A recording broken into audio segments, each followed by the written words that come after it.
All right. Good morning, ladies and gentlemen. It is 6 a.m. in the Calumet region. You're listening to WJOB 1230 a.m. and 104.7 FM in Hammond, Indiana. And this is the Morning Call Friday edition. Good morning, everyone. It's Tom Dabertin, going to be here till 9 o'clock. Lynette's joining me this morning, so we'll be here for 3 hours and look forward to taking all of your calls. We'll talk about anything you want to talk about today, as long as it's something worthy of putting on the radio. And it's always great to be here with you. I will just point out that this will be my last show from the old studio, not technically the oldest studio. We're going back to the old studio, but the Purdue Northwest studios. We're moving back to the station down the street where our transmitter is. So next week, we're not going to have a lot of live shows. We were going to have a live show on next Friday, but we're not going to do that now. So we're going to be doing a lot of recorded programming the next couple of days. But this is a live show today, so feel free to call in at 845-1100. And again, we'll be here till 9 o'clock. But let's take a quick look at traffic. And can you turn my volume up just a hair? Just a hair. There we go. It sounds a little better now. We will be here until 9 a.m. looking at traffic. Northwest Indiana is all in great shape. Going across the line into Illinois, actually everything is in great shape for a change. Just amazing.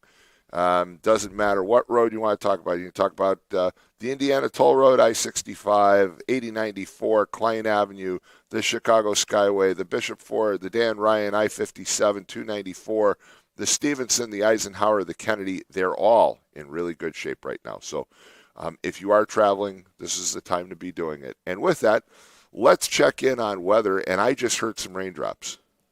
Good morning, everyone. Today we're at 41 degrees with highs of 52 and lows of 38. We'll be having spotty drizzle early this morning, otherwise considerable cloudiness, and there can be a rumble of thunder. And then tonight we'll just be having low clouds. And then tomorrow on Saturday we'll be having highs of 48 and lows of 46. It should be cloudy. And then Sunday we'll be having highs of 59 and lows of 19 with occasional rain and should be breezy in the afternoon. Yeah, and so this weekend is a good weekend. If you have outdoor decorations, I hate to rush it, but if you have outdoor decorations, if I were you, and I have some, I would take them down this weekend because after this weekend it's going to get cold. And a little bit more volume in my headset, if you don't mind. Just a little bit more. There we go. And it looks like we have a caller. Do we have a caller? We have two. Oh, we have two. So let's go right to the callers. Good morning. You're on the air. Well, when do you head on down to Florida? When the bad weather starts? Well, yeah, we're going to head down on the 10th of January. So next Wednesday, New Year's Eve is also going to be my daughter's wedding. And so she's getting married, so we'll be at the wedding. And then we'll come back. And I was going to do the show next Friday, but Jed pointed out last night that's probably not a good idea to plan on a show with the move. So we're going to take next Friday off. And then I'll be back for the 7th and then load up the car on Saturday the 10th and start driving 22 hours down to Pompano Beach. And then my shows will be from Pompano Beach for a couple of weeks. Do you drive straight through or do you stop? No, we stop. And just a shout out to Hampton Inn. So Hampton Inn's a pretty decent hotel. It's run by the Hilton Hotel Company, and they are dog friendly. And so you can stop at a Hampton Inn, get a good night's sleep, take the dogs. We take, of course, Luna and Sophie, and they're great dogs, and they withstand that 22-hour drive. But we break it up. When we were going down in October, we realized that traveling on Friday is not a good day to drive down to Florida. So, and the reason why is you hit the rush hour traffic in Nashville and Atlanta.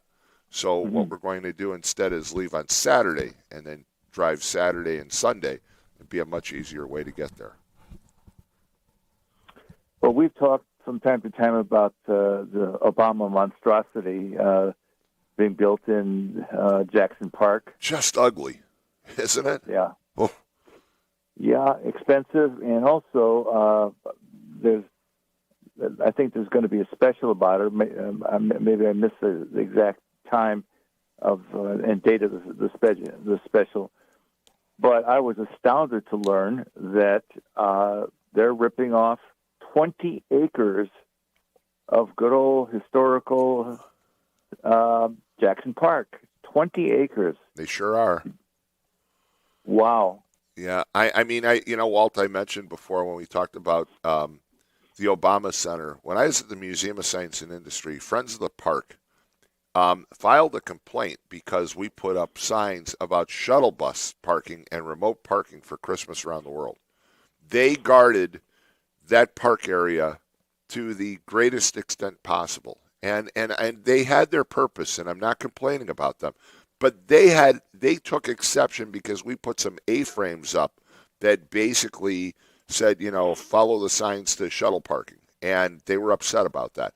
And then they opposed it, but they got trampled over and basically have been decimated as a result over the Obama Center. And you're taking up 20 acres of prime parkland right next to the Museum of Science and Industry. Right. There have been all kinds of efforts for over a century to keep that area looking at the way it did at the turn of the century at the Columbian Exposition in 1893. You have the Clarence Darrow Bridge, the lagoon. You have all of that in Jackson Park, and now you have this thing that sticks out of the ground that is just ugly. It's this monolithic, ugly-looking building. And I don't know how anybody can tell me that's a beautiful building. It's just not. And it's no disrespect to Barack Obama, but whoever chose the design of this thing, I mean, it's just ugly. It's just ugly. And most people have seen it are like, wow, that's it? And it has almost no windows. It's just very intrusive and imposing, and it detracts from the beauty of that whole area. And you can also see it along the Midway at University of Chicago. And, of course, the Midway, again, part of the Columbian Exposition, the site of the first great Ferris wheel. But, the Midway at University of Chicago is usually, has this collegiate view, if you will, right? I mean, you know exactly what I'm talking about. It has, it looks like an area of higher learning, and then you've got this big, ugly monstrosity at the other end now. And it's just ugly. Well, I'm a graduate of the University of Chicago, and I love the feel of the place. I also graduated from Purdue when we used to call it the Brickyard. There was very little romance about the place. Yeah, but Purdue's campus looks a whole lot better now than it used to, because you're right, it was just ugly. And I had a brother that graduated from University of Chicago, and of course I know the hospital system very well there.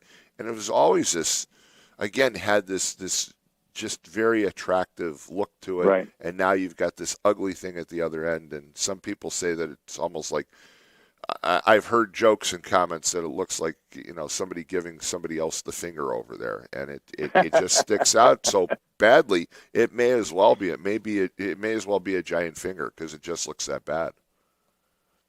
Well, that's Chicago politics, and these are items out of Chicago Sun-Times recently. One, Cook County besieged by property tax troubles, and this article features a group of Chicago ministers belly aching about the property taxes. Something has to be done. Now, these are the same people that are always out there demanding more government services. But when it comes time to the paying side for those government services, all of a sudden they become, let's say, a little bit shy about that. Here's another one. Deals with the fact that its headline, "These two crooks can still convert millions from their campaign funds into personal use if they want to." And who are they talking about? They're talking about Michael Madigan and Edmund Burke, two convicted former senior government officials of Cook County or Crook County, Illinois. And it should be a universal law that if you get convicted of political wrongdoing, that your your campaign funds, cannot be used personally, and it should be a universal law, all 50 states. And I'm just shocked that they're allowed to pocket that money in Illinois. Here's another. As far as I'm concerned, I don't share the same your views on Obama.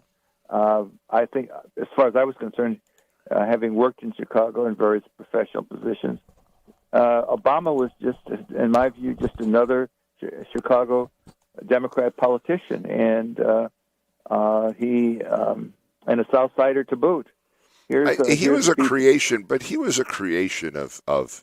the machine. He really, I've told the story on the air. I actually met him when he first came to Chicago and was supposedly a community organizer, and he came to the museum, and I thought this guy was a complete doofus. He actually used the bathroom and tucked his overcoat into his pants, and I had to tell him to, hey, the back of your coat is tucked in your pants. I mean, it was he didn't strike me as being much of anything. Material. No, and then when he got nominated for president, I had no idea that was the same individual who was this polished politician.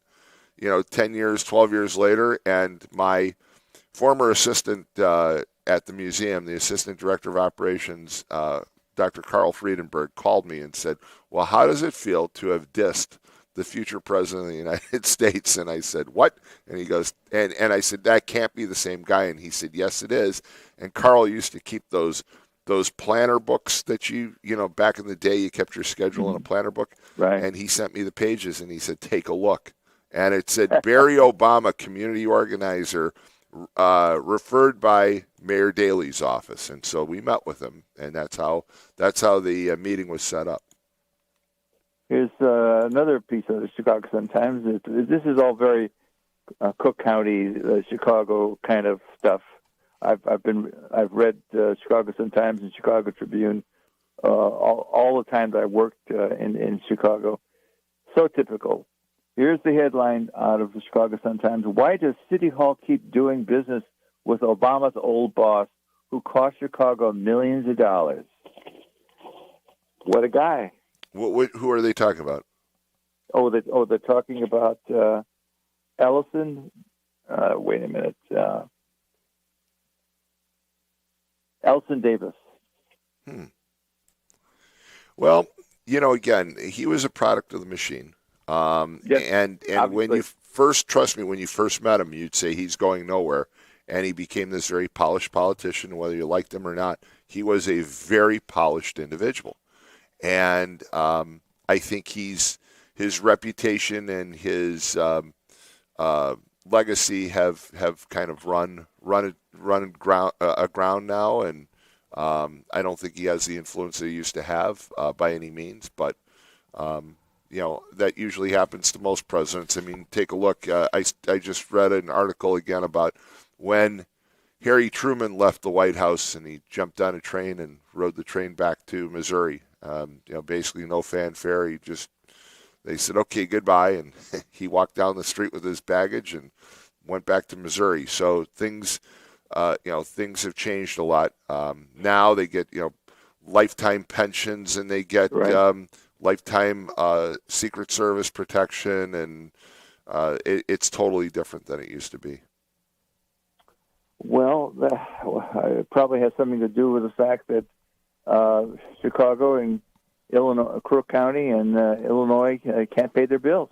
Well, and I'll tell you what, I was going to open the lines up this morning and ask for predictions, and I think one prediction that I would make is that Cook County is going to continue to stay as corrupt as it's been, and that Chicago is going to continue to spiral downward during 2026. I don't see any improvement.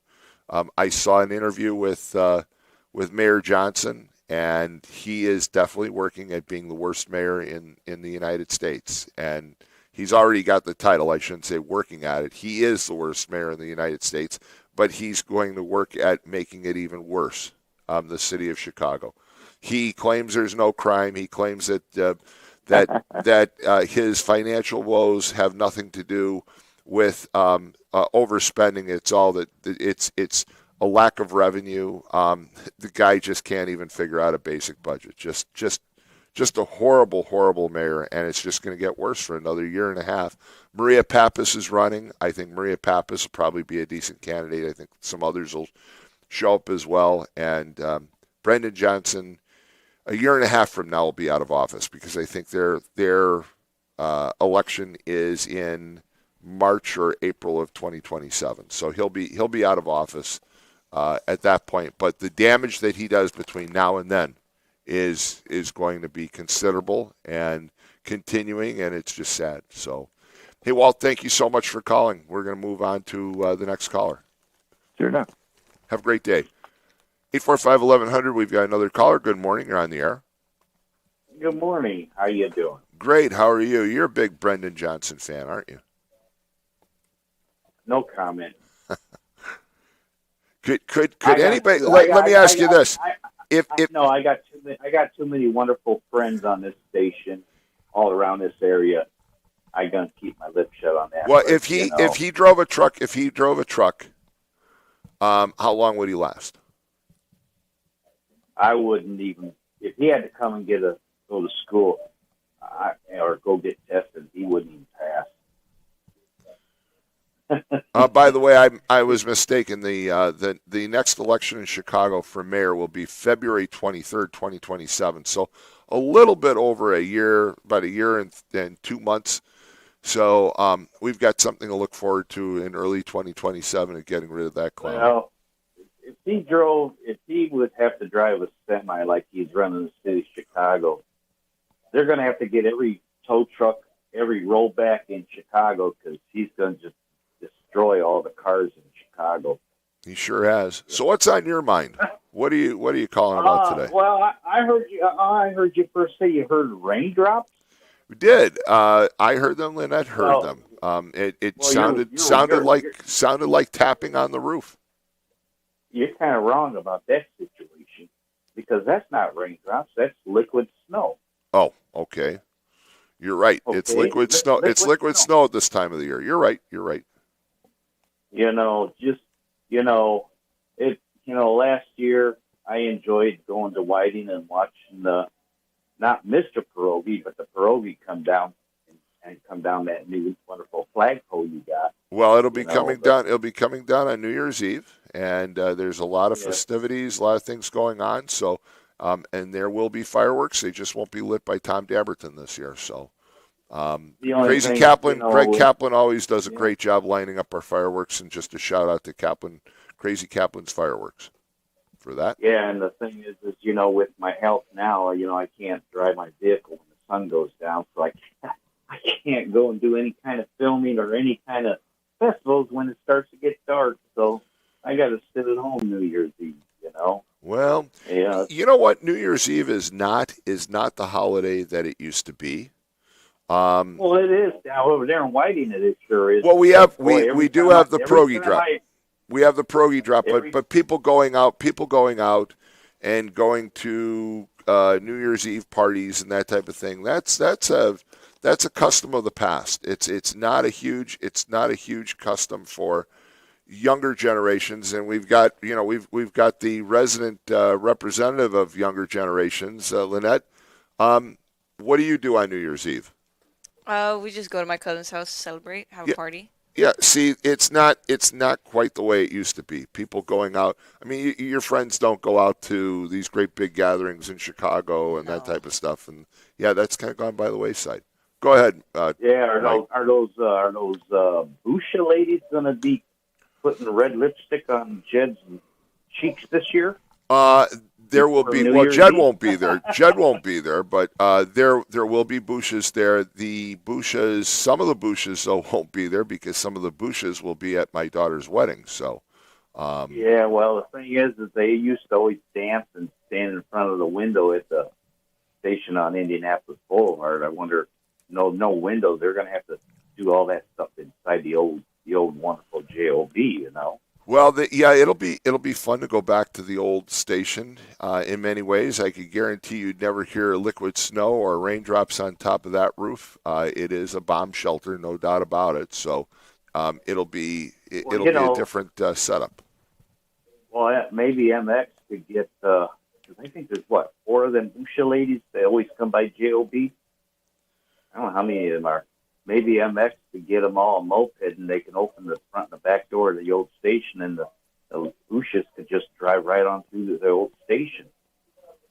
Would Well, that would be something to get a picture of? well, I don't know about a moped, but the bushes aren't going anywhere, so they'll be around in 2026 just as they have in Hey, 2025. I'm going to let you go in a second, but the thing is on my page, I'm getting ready. I've been doing it now for the next 10 weeks. Every weekend, I'm going to a different restaurant in Lake County in this region, sampling and seeing the atmosphere, how it is, and trying to find somewhere better to have breakfasts on Saturdays. But being that I don't have to take no students test today, and it's Friday, and I'm gonna, because I want to visit somebody in your city of Whiting this morning, so I'm gonna go sample a restaurant in your town this morning. Which one should I put on my list? For I'm breakfast, gonna for I'm gonna breakfast, try a breakfast this morning, and then I I'm gonna would go go. visit I somebody in would your go to city. Das Saboros. I'd go to Das Saboros across from the Whiting Post Office, just down the street from the Whiting Post Office, kind of between the Elks and the post office. Das Saboros is great breakfast. I'd go there. Yeah, I'm gonna go this morning, and because most of the time I got to leave at 10, and there's somebody that I will want to visit out there, and I can't do it. By the time I get done, then I got to hurry to get home before the sun goes down. So I'm going to kill two birds. I want to visit somebody in your city, see how it looks, before the new year, and see how the food is.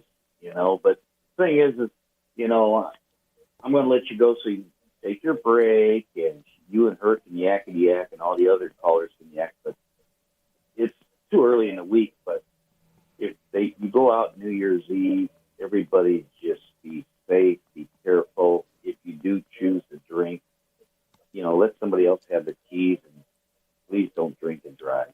There you go. Hey, thanks so much for the call. Happy New Year. 845-1100 is the number to call, and we're going to take a quick break. And you're listening to the Morning Call Friday edition with Tom Dabertin on WJOB 1230 AM, 104.7 FM. We're also on the TuneIn app and YouTube Live, so we'll be right back after these commercial announcements.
right, we're back. 845-1100 is the number to call. I pulled up an article on MSN.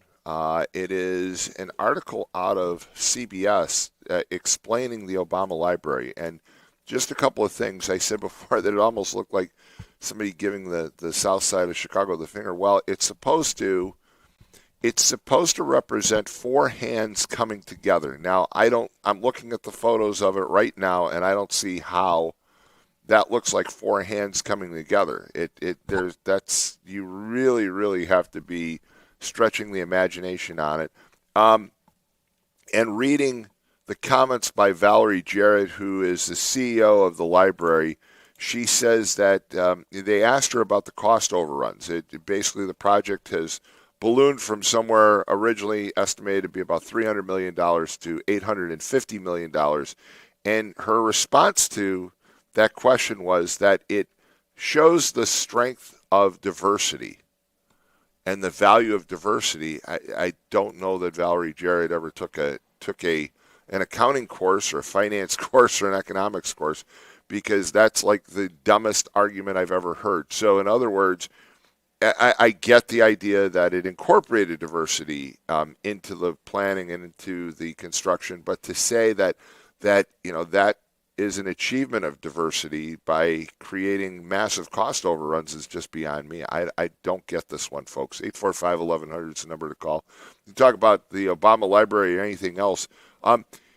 We're near New Year's Eve, and of course, New Year's is the time of a lot of predictions of, that people come up with these predictions for the coming year, the things that they think are going to happen. And I just thought we'd take a look at some of the predictions that have come about over the years that have never come to fruition.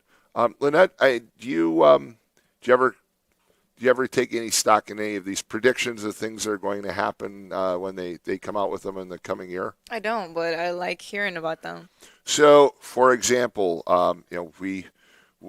for years, one of the most common predictions made on New Year's is the end of the world. Everybody from, over the years, everyone from Nostradamus to Pope Innocent III, to anybody and everybody else has made predictions of the end of the world, and they haven't come true. The one that I really love is a few years ago there was a great big concern, 2012, about the Mayan calendar. And I heard about this my entire life, that the Mayan calendar said they predicted the end of civilization, because the Mayan calendar basically ended on December 12th, 2012. And now we know that basically the guy that was carving it into the rock just ran out of rock or ran out of time, something. But there was the only reason why the Mayan calendar ended on December 12th, 2012 was because he ran out of space. And there was Y2K, and a lot of people remember this. And basically it was supposed to be that on January 1st, 2000, the year 2000, life as we know it would come to an end because all the computers would reset to January 1, 1900, and they wouldn't know what year it is, and everything would shut down. Water systems would shut down. Sewage systems would shut down.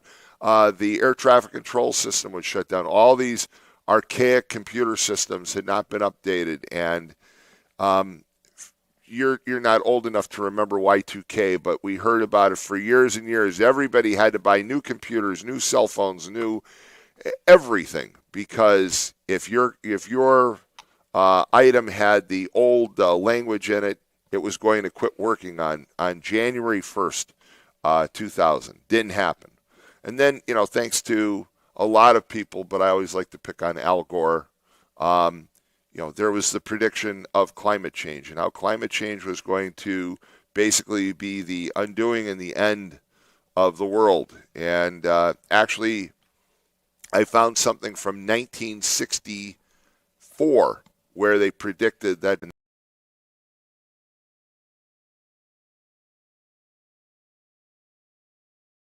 it probably isn't going to be as decimating as was once thought. There were predictions about the internet.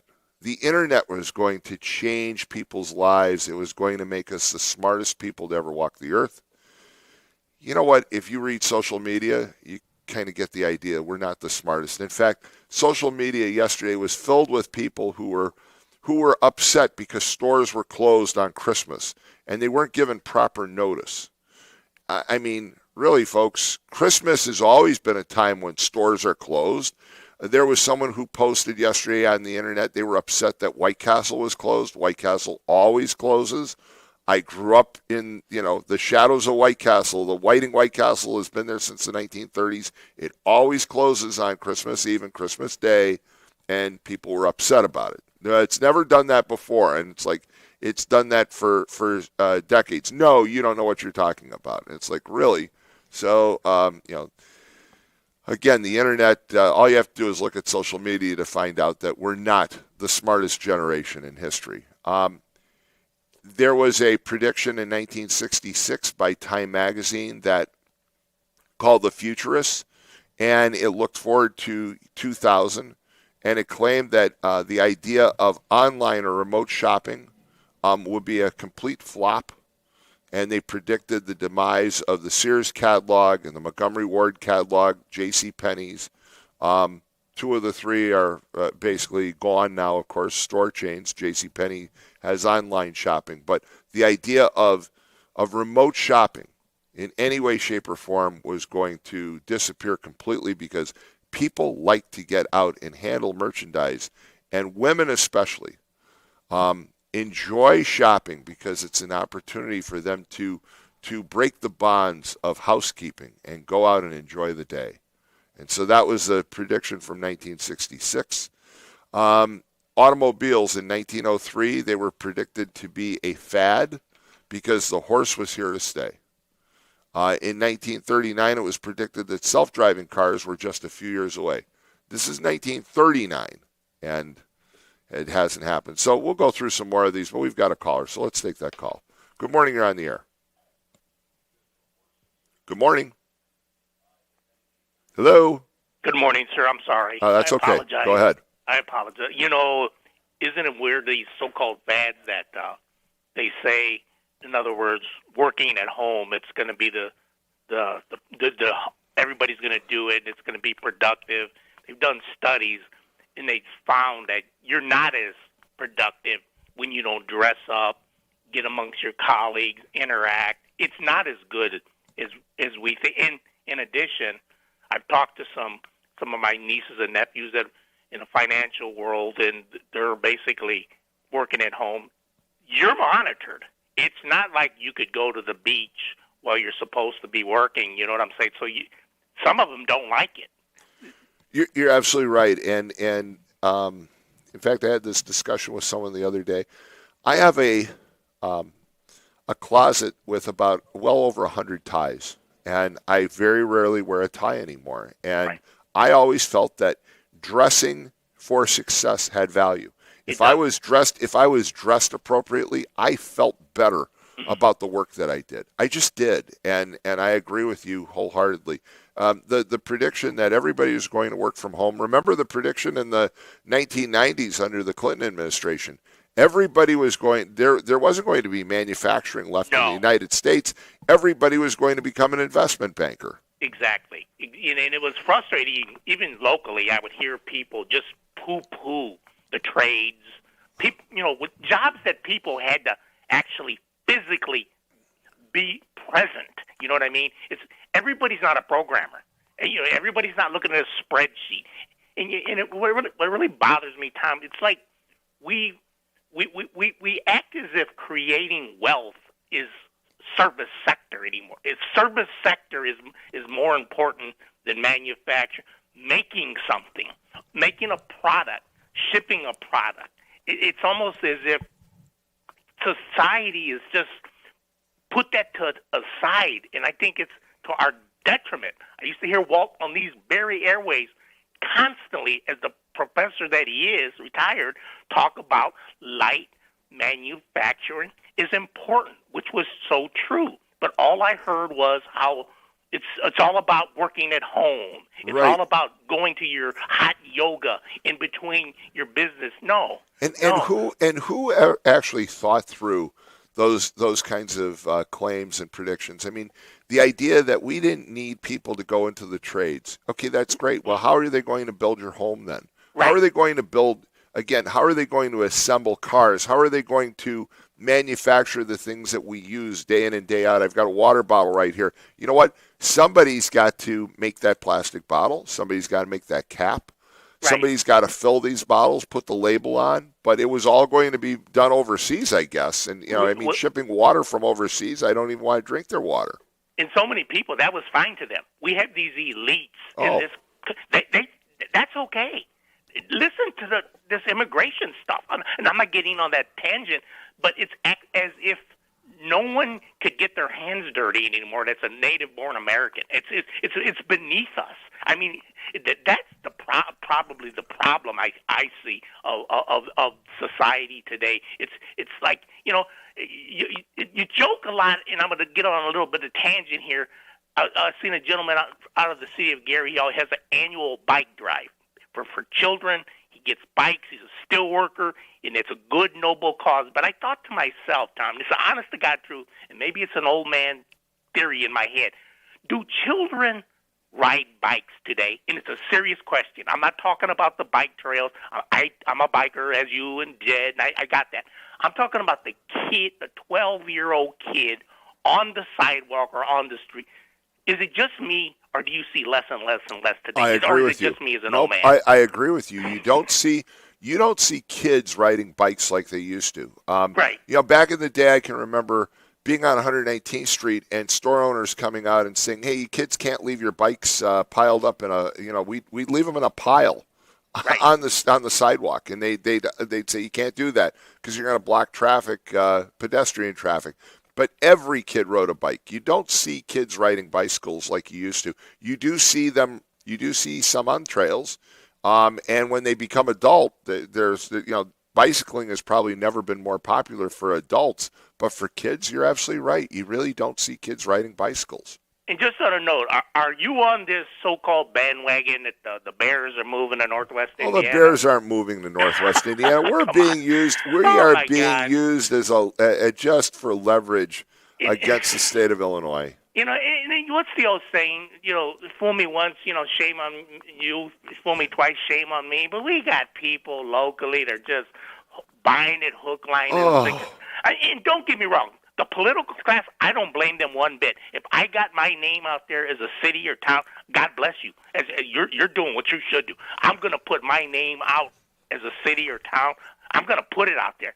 But for the average fan, please. Well, for the ridiculousness of it, I mean, here's an example. So Joseph Pete, and I brought in his book again, one of my presents, The Lost Treasures of Indiana. It's a really great coffee table style book, has lots of interesting stuff in it. But he wrote an article the other day in the Times about the fact that they were doing some soil boring over at the south end of Wolf Lake. That's the site that the Bears have said they're interested in. Yes. And social media erupted, and person after person said, "No, you're wrong. It's going to Portage. No, it's going to Gary. God. No, it's going." Look, it's great to say I would like it to go to Portage. 100%. I'd like for it to go to Gary.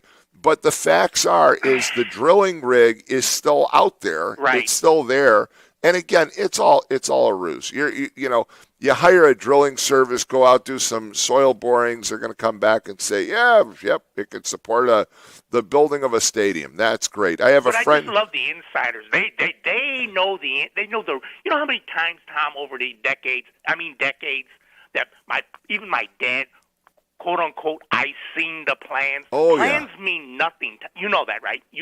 Absolutely. Plans are great, but until somebody puts up the, no pun intended, the trump, i.e. the money, they're irrelevant. People to this day, Tom, fall for that plans. We have a plan. We have a plan. Here, I'll give you the perfect example. Remember when they were going to build the Lake Calumet Airport? Yes. Okay, and I was the leader of the No Urban Airport Association that fought that plan, and we had a meeting. It was on a Saturday morning at Skidmore, Owens, Merrill, one of the great architectural and engineering firms in this nation. We met with them. They were supposedly the designers of the third airport, the Lake Calumet Airport. And the lead designer said to me, well, you object to the runways being aimed at Northwest Indiana. And we said, yes, we do. And he said, okay, well, we'll just change them. Mm-hmm. And he takes his Mylar and he moves the runway. And I said, wait a minute. Runways have to be located based on prevailing winds. Mm-hmm. And he said to me, so this is why you don't have to worry about this airport, sir. This airport is being used as leverage so Mayor Daley can get his $8 a head tax at the airports, the existing airports in Chicago. Right. That's why the Lake Calumet Airport was largely getting built. And Skidmore, Owens, Merrill told me that on a Saturday morning and said, you don't have to worry. They're not going to build the airport. They're not going to build the airport. We're just designing this thing because, like you said, the plans prove that it's going to be built, and that's going to cause the federal government and the state legislature in allowing them to get the head tax. Guess what? They got the head tax. Guess what else happened? There was no third airport. Governor Evan Bayh and his chief of staff were all over that. This is good for Indiana. It's going to create all kinds of new developments here. And after he was out of office, Evan Bayh's chief of staff called me and said, you're right. It was all a ruse. We didn't realize that we got used. We got used by the state of Illinois, and now Mike Braun's doing the same thing, the exact same thing. We're going to build a new Bear Stadium in Northwest Indiana. Yeah. You go for it, buddy, because it's not going to happen. Exactly right. But like I said, I don't blame the local elected officials for throwing their community's name out. That's great. I've often wondered, Tom, when you guys in northern part of Lake County have like your pierogi fest, Mayor Tom has his fest. Are there booths out there with realtors and or opportunities to locate to your communities? And that's a serious question. There's a pretty organized move over the years. A number of entities are involved promoting moving to Indiana. But as I understand it, in recent years, the best promotion to move to Indiana, two individuals, Brendan Johnson and J.B. Pritzker. Right. You don't even have to promote it anymore. People are just like, no, we got to get out of here. These guys are insane. Their property taxes are so out of sight that they're all looking to get out. Oh, have a good day, sir. Thank you. Thanks for calling. Some great points this morning. I mean, again, folks, if you believe that the Bears are really coming to Northwest Indiana, it's fun to dream, but the reality of it, it's not going to happen. 845-1100 is the number. We have another caller. I want to go back to these predictions because this was 15 years ago. So Uber and Lyft were predicted to eliminate the need for personally owned vehicles 15 years ago. Okay, you have the cleanest car in Northwest Indiana. And so you went out and you broke the prediction right there, you yourself. And closer to home, all cars would be powered by electricity. Okay, by 2025, all cars would be powered by electricity. Yeah, and I put gas in my car the other day, so that didn't happen either. And then we would control the weather. So the claim that we'd control the weather has not come true. It's been out there since the 1940s, but there's a very strong belief by a large group of people, especially on social media, that the contrails that you see in the sky created by airplanes are proof of cloud seeding. And the reason why is because it goes back to an obscure report from the Air Force in 1996, which said that it might be possible in the future that we'd be able to control the weather by cloud seeding at high altitudes by basically spiking the contrails from airplanes. And that's where this claim first has its origins.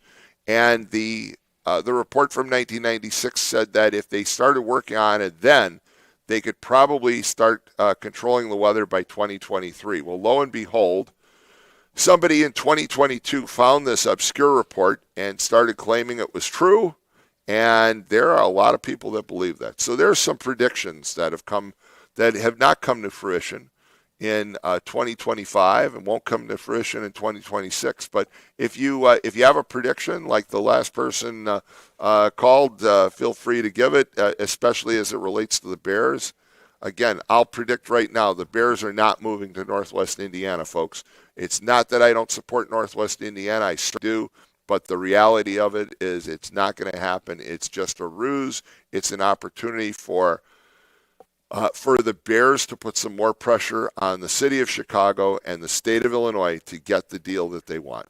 So what say you? 845-1100 is the number. What do you think, Lynette? Do you want the Bears? I thought the best comment was from the mayor of East Chicago. Mayor Copeland said, you can call it the East Chicago Bears. They already have Chicago. All they have to do is add one small word in front of it. I thought that was pretty good. I don't really care. I You don't don't care really about care. sports. You don't follow sports. We have a caller, so let's take that call. We should probably take a break first. Caller, hold on. We're going to take a quick break. It's the Morning Call Friday edition on WJOB, and we'll be right back.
All right, we're back, and let's go right to the calls. We have a caller patiently waiting. Good morning. You're on the air.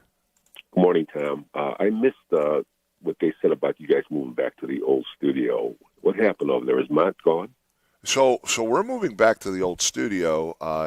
It basically, Purdue says that they have a need for the space, and Jed decided that it was time to move back to the old studios. Personally, I'm really happy that we are moving. I mean, I've enjoyed working out of Purdue Northwest for a number of years, but we have a very historic facility that should be used, and I think Jed made the right call. So it was really the fact that Purdue kind of called their lease, if you will, and said we need the space, and Jed said, okay, we're going back to where we came from. So that's what's going on. Is Mont gone though? Mont isn't here in this building anymore. No, that's correct. He doesn't work for the school anymore? I don't work for Purdue. I don't think he does. I think he mentioned that when he was on the air one day. So I thought he said that. Yeah. That's too bad. Okay. Very bright guy. Very bright guy. No doubt about it. I just wish Jed would concentrate more on the 6 to 9 every morning and then the 3 to 6 in the afternoon. Well, drive time is your audience during the week. I mean, for the radio, it really is, and It is. I enjoy being part of it. I really do, and I think the other thing that I always point out is it really doesn't matter what I say; it's what you say. I'm here. I'm here as a host to get you to call in and get you to talk and maybe throw out some ideas now and then. But it's really about the callers and the listeners. It's not about the host. Tom, you're the best host. You have the best show, and I really enjoy listening to you every week. Thanks. Well, thank you so Happy much. New Year. Thank you. Happy New Year to you. 845-1100 is the number to call, and we've got additional callers. Good morning. You're on the air. Good morning. This is Mayor Anthony Copeland, and I would like to dispel an egregious report in the social medias. I did not recommend calling the Chicago Bears the Chicago Bears. I stand corrected. I recommended calling them the Huggy Bears. We all remember Huggy Bear, correct? Well, you know what? It's not a bad imitation. I actually know Mayor Copeland pretty well, so it's not a bad imitation. I'll give you credit for that. I give you a 7 on a scale of 1 to 10. Huggy Bear is a little more symbolic of what East Chicago actually stands for. So I recommend calling them the Huggy Bears. All right, the Huggy Bears it is. All right, thank you. 845-1100 is the number to call. We have another caller. Good morning. Good morning, Tom. I want to also say that I really enjoy your program. I enjoy your time on the air. Well, thank you. In fact, I live at the extreme reaches of, I guess, JOB. And I want to talk about the Bears using Indiana. I guess there's opportunity costs. People probably forget from 1944 to 1974, the Bears were in Indiana for their summer camp at St. Joe College down in Rensselaer, because when you had rationing, St. Joe College had a full-fledged farm, so you didn't have rationing of the corn. They had it, or the meat. They had cows and everything, and they were there for quite some time. And I think at that point they went to Lake Forest before they went to Platteville and everywhere else. Now in our upper 50s, and we grew up our senior year, the Bears won the Super Bowl. We're excited about the Bears again, and we get a kick out of this idea of the Bears coming to Indiana. We know it's not as likely as all the data centers coming close to us here in the southern part of, we're not really the region, the southern part of northwest Indiana. You, with your interesting background, who would make the most sense as you look at logistics if the Bears did move to Indiana? You're talking about transportation, you're talking about land, the people towards Michigan City and LaPorte, all that. I just think it's too far for the Chicago folks. I find it hard to believe they get any further east than Gary. Hammond would be ideal if they had the space. I don't know if they do. But what would you think would be the ideal spot if they're not a specific land spot, but city because of opportunity? Well, again, I don't think they're coming, but it's a great question to ask. I know that they've been doing these soil borings over at the south end of Wolf Lake, and I'll be honest, the problem with that location is the transportation system. So you've got the Indiana Toll Road. You could put probably an interchange, but the toll road is only 2 lanes in each direction at that location. So it really doesn't have the capacity to handle the number of cars that would come in. The streets that you would be able to use, Indianapolis Boulevard and Calumet Avenue, again, woefully undersized for that kind of traffic. If you look at Northwest Indiana, I suppose that somewhere along 8094 would make the most sense. Although 8094 has a lot of traffic, it probably could handle that additional capacity. So somewhere along 8094, and I think you're right, it has to be fairly close in to Chicago. So I think you can eliminate Rensselaer, and you can eliminate Lowell and Crown Point and Michigan City and Valparaiso and Portage. All fine communities, don't get me wrong, but they've all, spun the idea in the past week, the Bears could come here, so I don't think that's likely. there's not enough land in Munster or Highland to put them there. Again, you know, Gary, there's a lot of land available. You could tear down a lot of the abandoned homes and probably build there. East Chicago, I wouldn't rule it out because there's some large industrial areas that have been cleared. So I guess it could go there. So it probably Hammond, Gary, East Chicago is most likely. But again, when you talk about it, you're talking about such a challenge. I mean, it's not just building it. You have to have the infrastructure there to support it. And where are you going to get the street level roads that can handle the kind of traffic that you're talking about? You're probably talking about 50,000 additional cars for an event. And of course, if you build the stadium, it's going to be more than just football games. Are going to build it for all kinds of other things. So I don't think it's realistic, but it's a great question to ask, and I think it most likely would have to be Hammond, Gary, or East Chicago. You brought up an interesting point there, and I just thought about usually, excuse me, Bears games are typically Sundays, and 80-94, depending on the day. Sundays especially Sunday mornings, you're traveling, would be less busy, but it's a headache. Anything south of Lowell on I-65 is a nightmare because you go to two lanes and Right. There's so many accidents. But you brought up the interesting point. You build a dome, now all of a sudden you're looking at concerts. You're looking at possibly Final Fours, ideally. That would be the goal and the plan. The unique thing is the business of Indiana right now is pretty good in terms of being attractive for Illinois businesses and all that, but 80-94 can be a struggle. You can get caught up on it. I'd hate to see what it looked like on a Sunday going back into the city, especially when a lot of folks from Chicago have gone to Michigan and coming back. And now that's more summer months, but if you get caught up at a concert or something else, I could see that being a headache. Yeah, I think there are just a lot of logistic issues that don't make sense with the idea. Again, if the Bears want to come to Northwest Indiana, congratulations, welcome. But you know what? My belief is that the Bears coming to Northwest Indiana is about the same as me becoming the Tooth Fairy. It's pretty unlikely, folks. I just don't see it. I said that at a few events, few gatherings, and people are already like, "Oh, Tom, you need to be more positive. You need to be, we need to all get on the bandwagon on this." And it's like, look, folks, don't buy into this stuff. I mean, the arguments that have been on social media over the past week about which community it ought to be in, and people saying, this is a done deal, this is happening. They're out there already building. They're not out there building anything. I mean, people have great imaginations, that's for sure.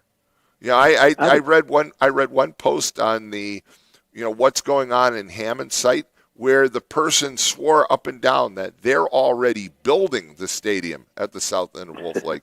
And I ventured in and said, well, I live down the street. I mean, I actually, we walk our dogs over to that location, and it's like they're not building anything. It's like, well, you don't know what you're talking about. It's like, okay, well, I kind of think I have some idea. They're not building anything. They've got a rig that's out there doing some soil boring. That's all. Do you think, with how it was released by Latitude and obviously being the mayor's brother, do you think it was legitimate boring, or do you think it was the mayor's a very bright guy and you worked for him? Do you think there's opportunity there that he took care of, or? So I think the mayor basically has his statement. Again, not going to speak for Tom McDermott, but I think his statement that he posted the other day makes a lot of sense, which is to say that they're willing to support this any way they can. They'd love to see it happen, but they're being very, very cautious, and I think that's the approach. You haven't seen a bunch of posts from McDermott on it, and I think it makes some sense to be very, very cautious. His dad got caught up in the old Planet Park concept in Northwest Indiana years ago, and it went nowhere. And everybody in the 1990s, if you recall, oh, it's a done deal. They're going to build a Bears Stadium, right there off of Klein Avenue, just on the outskirts of East Chicago, going into Gary. I never believed it then, and I guess I was right about that one. So anybody can propose anything. There have been proposals to do all kinds of things in Northwest Indiana over the years. I've heard that there was going to be a law school in downtown Hammond. I've heard a med school in downtown Hammond. I've heard so many proposals for so many things over the years that were going to happen here and never happened. The one thing that is going to happen here, and I know a lot of people in the rural area are afraid of it, but I think financially it could do significant positives for them if it's structured correctly. Data centers, a talk of wanting to have one right off I-65 there at the Lowell exit east of I-65. There's talk that there wants to be one worth possibly $10 billion out there at the NIPSCO plant just south of Porter County there, off 49. Do you anticipate these data centers being louder or more destructive than, say, the coal-fired burning plants that we had there on Lake Michigan, close to you, or the one out east of Wheatfield? So I don't think that the data centers themselves produce a lot of noise. There is a data center, for example, where the old state line generating plant is, and you really don't hear it at all. And they're going to expand it. They're putting a $1.8 billion expansion up. So the data centers, the disruption is to the electrical grid. Now, putting it where state line generating was makes sense because that it's actually a terminal location for the North American grid. So you've got a series of large transmission lines coming into the same location from various sources. And so it kind of makes sense to put it there. Plus, the owners of the property point out that they retain the 60 million gallon a day discharge permit for Lake Michigan, that they use the water of Lake Michigan to help cool the computers. I don't know about putting it down in Lowell. And the reason why is because you need a lot more energy there to cool the facility than anything else. So it's not just the electricity to run those computers, it's also to cool those computers. And when I drive by there, I'm no expert about the Lowell interchange, but when I drive by, I think I see one transmission tower out there, one line going through, and I think you need a lot of electrical power for these things. In fact, my son, who's an attorney but loves technology and is fascinated by this, has agreed to come on January 7th with me, and we're going to talk about some of the struggles and some of the challenges. I mean, he's a big proponent of packaged nuclear power plants, but the problem is that we're still years away from actually having a packaged nuclear power plant that we could, truck in and drop down and start up. So there's some delay in getting those actually going. So I don't know. I guess you can put it anywhere you want if you can get the power to it. Well, yeah, because you have that big transmission line, as you mentioned, there by Lowell. And I believe that does come straight west out of the Schaefer plant out there, Wheatfield. And the thing is, Purdue did do a study, and one of the locations they said be good for those SMRs, those package plants, as you mentioned, is that Schaefer plant, because it was just announced in the last 2 days that the president said that Schaefer plant cannot move away from coal-fired use right now because they want to make sure we get through the winter, which I would agree with. We don't want what happened like in California when Gray Davis was the governor and led to Schwarzenegger when they had the rolling brownouts. Right. Because, yeah, we have wind, we have solar, but is it enough? And I don't think they're ramped up in natural gas enough yet. Well, and take a look. When you drive down I-65 and you see all those windmills, and everybody has this, this good feeling like, oh, look, we're using wind to power our homes. All of those windmills, there's like 1,200 of them there, and it doesn't produce as much energy as the Schaefer plant in Wheatfield. I mean, it's really the problem, we've been sold a bill of goods like we always do in the United States. We were sold a bill of goods in the 1990s and early 2000s that everybody had to switch to more efficient lighting. And first it was those little squirrely light bulbs that that didn't light very well, and then they came out with LEDs. And so everybody changed to LED lights. And that was going to reduce our need for energy in the United States. Well, in reality, nothing happened at all. The demand for energy has never been higher, and at the same time, you had presidents like the Biden administration who said, "Oop, coal power bad. We're going to close them," but had offered no alternative. And at the same time, you have electric cars. You have all these additional demands, all of these data centers. So the demand is outstripping the capacity to produce energy, and you've got a real problem. And I just, we're not real good at planning things. It's kind of like going back to the argument about the bears. We throw out these false claims and these falsehoods that we're going to, the bears are going to move to Northwest Indiana. Hey, look, if they moved to the south end of Wolf Lake, I'd sell parking spots in front of my house. I mean, it'd be great. I'd probably fill the pool in and turn it into a parking lot. But it's not going to happen. So again, it sounds good. It sounds good. On the other hand, I think you're right. These data facilities are necessary. They're required. You can oppose them if you want. You can say we need to put them in different areas, but the need is there. We have to. I understand the need, and for us to be competitive as a nation, we need them. But we dug ourselves a hole because we never thought about the need of having enough energy capacity to support these facilities, and it's going to be a problem. I believe their deal was NIPSCO is creating this other company, Genco, which is going to probably base there off Schaefer, since they're going to be shutting down the Michigan City plant. The question is, how do they ramp it up enough if they move away from coal? Because they were supposed to move that unit away from coal in 2023, then end of 2025. Now the president says, yeah, keep it there. I guess the only bridge I can see is probably natural gas, and they are trying to ramp that type of stuff up out there now.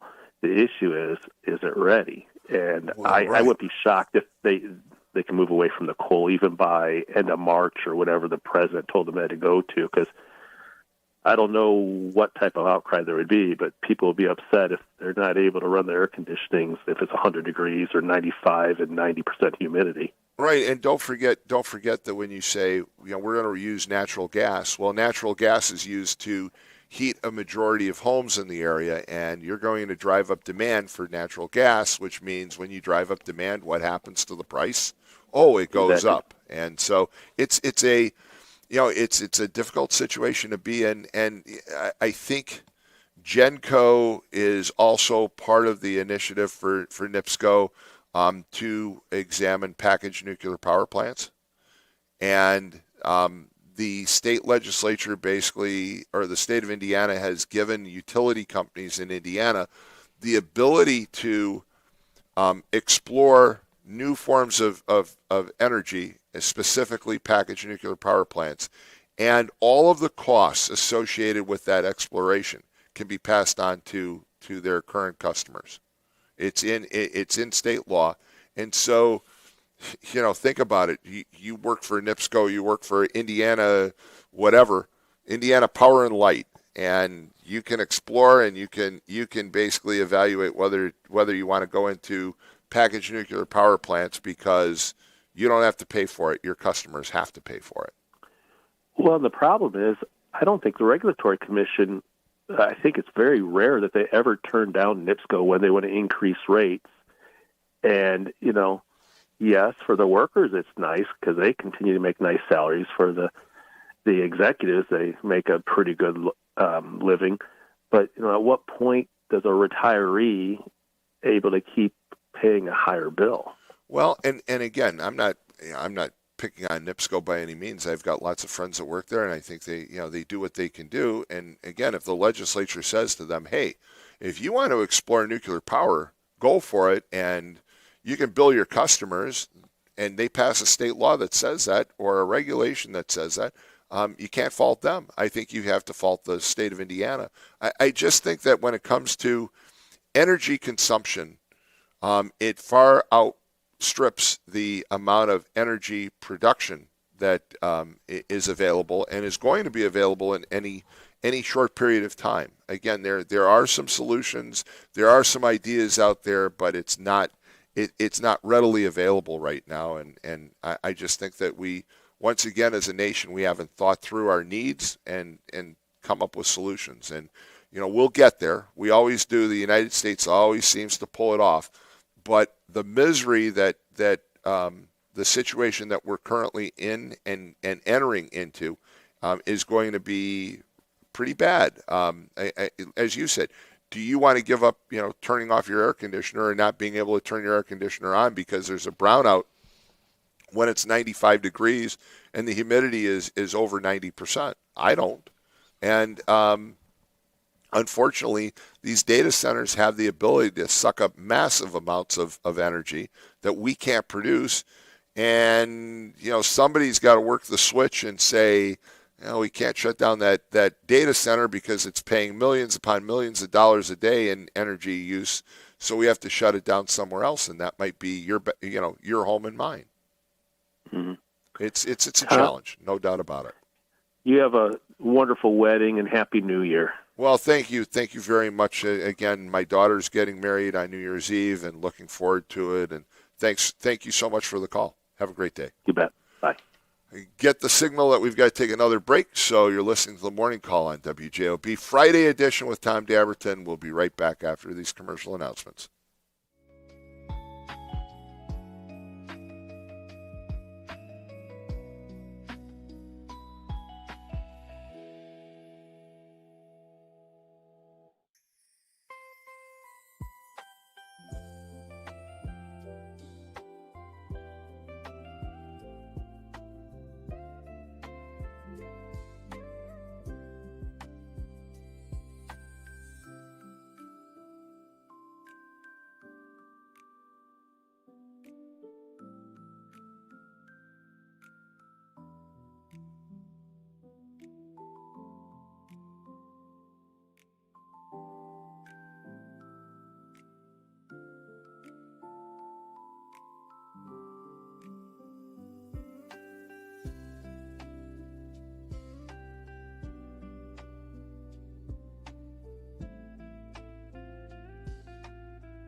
All right, we're back, and we've got callers. Let me just give you a quick update on traffic. Traffic looks great.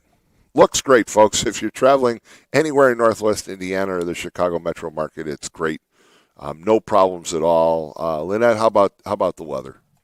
Yes, hold on. Okay. Good morning, everyone. Today we're at 42 degrees with highs of 52 and lows of 38. We'll be having spotty drizzle early this morning, otherwise considerable cloudiness, and there can be a rumble of thunder. And then tomorrow and Saturday we'll be having highs of 48 and lows of 46 and should be cloudy. And then Sunday we'll be having highs of 59 and lows of 19 with occasional rain and should be breezy in the afternoon. All right, there you have it, traffic and weather. Let's go right to the calls. We've got callers. Good morning, you're on the air. Hey, as the conversation pertains to Northwest Indiana catering to the Chicago Bears and putting a stadium, you made the comment that location at Wolf Lake would not have the ability to accommodate because of the roads and the lack of infrastructure there. Have you ever been to Lambeau Field? You know what? You're right. But and I have been to Lambeau Field. But the highway that goes through there basically isn't too bad. It doesn't have the same challenges that you have in the Chicago market with daily rush hour traffic. The other thing is that Lambeau Field was built how long ago? So it's a destination. It's viewed as kind of a football mecca. I think building a new stadium, you have a whole different series of concerns because they're going to want to hold a number of concerts there, a number of additional events. And again, I'm not saying it can't be done. I just think that there are a lot of challenges for that site. And I still believe that this is largely an opportunity for the Bears to improve their negotiating abilities with the state of Illinois and the city of Chicago. I don't disagree with that. When that report came out last week in the Times with the core samples being done out there, I personally did what our local radio station and quote-unquote journalist Jim Dedlow is not willing to do. I actually drove out to the middle of that field south of Wolf Lake to talk to the crew that was doing the core samples and ask them some questions. And obviously they were non-committal. Right. You know, they didn't have too much information, which I suspected. I did notice they didn't. It doesn't look like they called in for locates when they started doing their drilling there, which is kind of a concern because I got it on pretty good authority. There's a 4-inch steel gas main that runs right through that lot, but that's neither here nor there. Well, you're right, and you can find that there's a gas line through there because you can see the vent pipes. There are those little, they look like candy canes. Yeah, there are lines running through there, but anything's possible.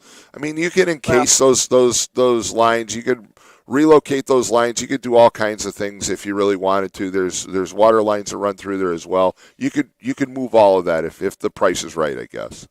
In my opinion, the city of Hammond with that pavilion there, they have a great opportunity that they're squandering.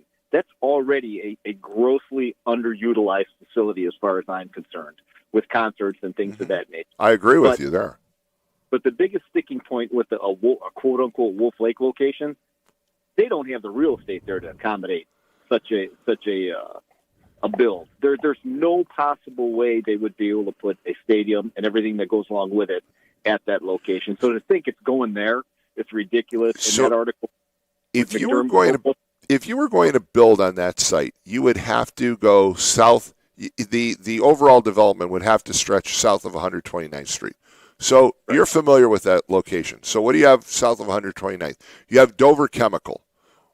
So Dover Chemical, pretty good sized facility. I suppose you could spend the money and relocate it, but there'd be the relocation costs, the cleanup costs.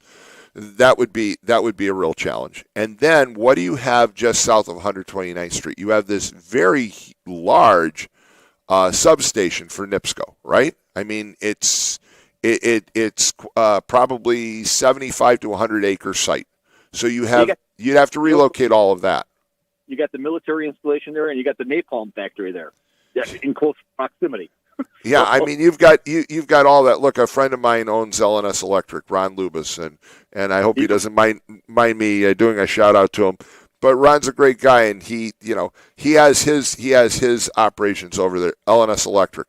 He was joking about the fact that he'd rather lease his property so that he has seats on the 50-yard line. You'd have to take out all of those businesses there. I'm not saying that you couldn't, but that project would probably have to stretch down to at least, I would think, the total footprint would probably go as far south as the Indiana Toll Road.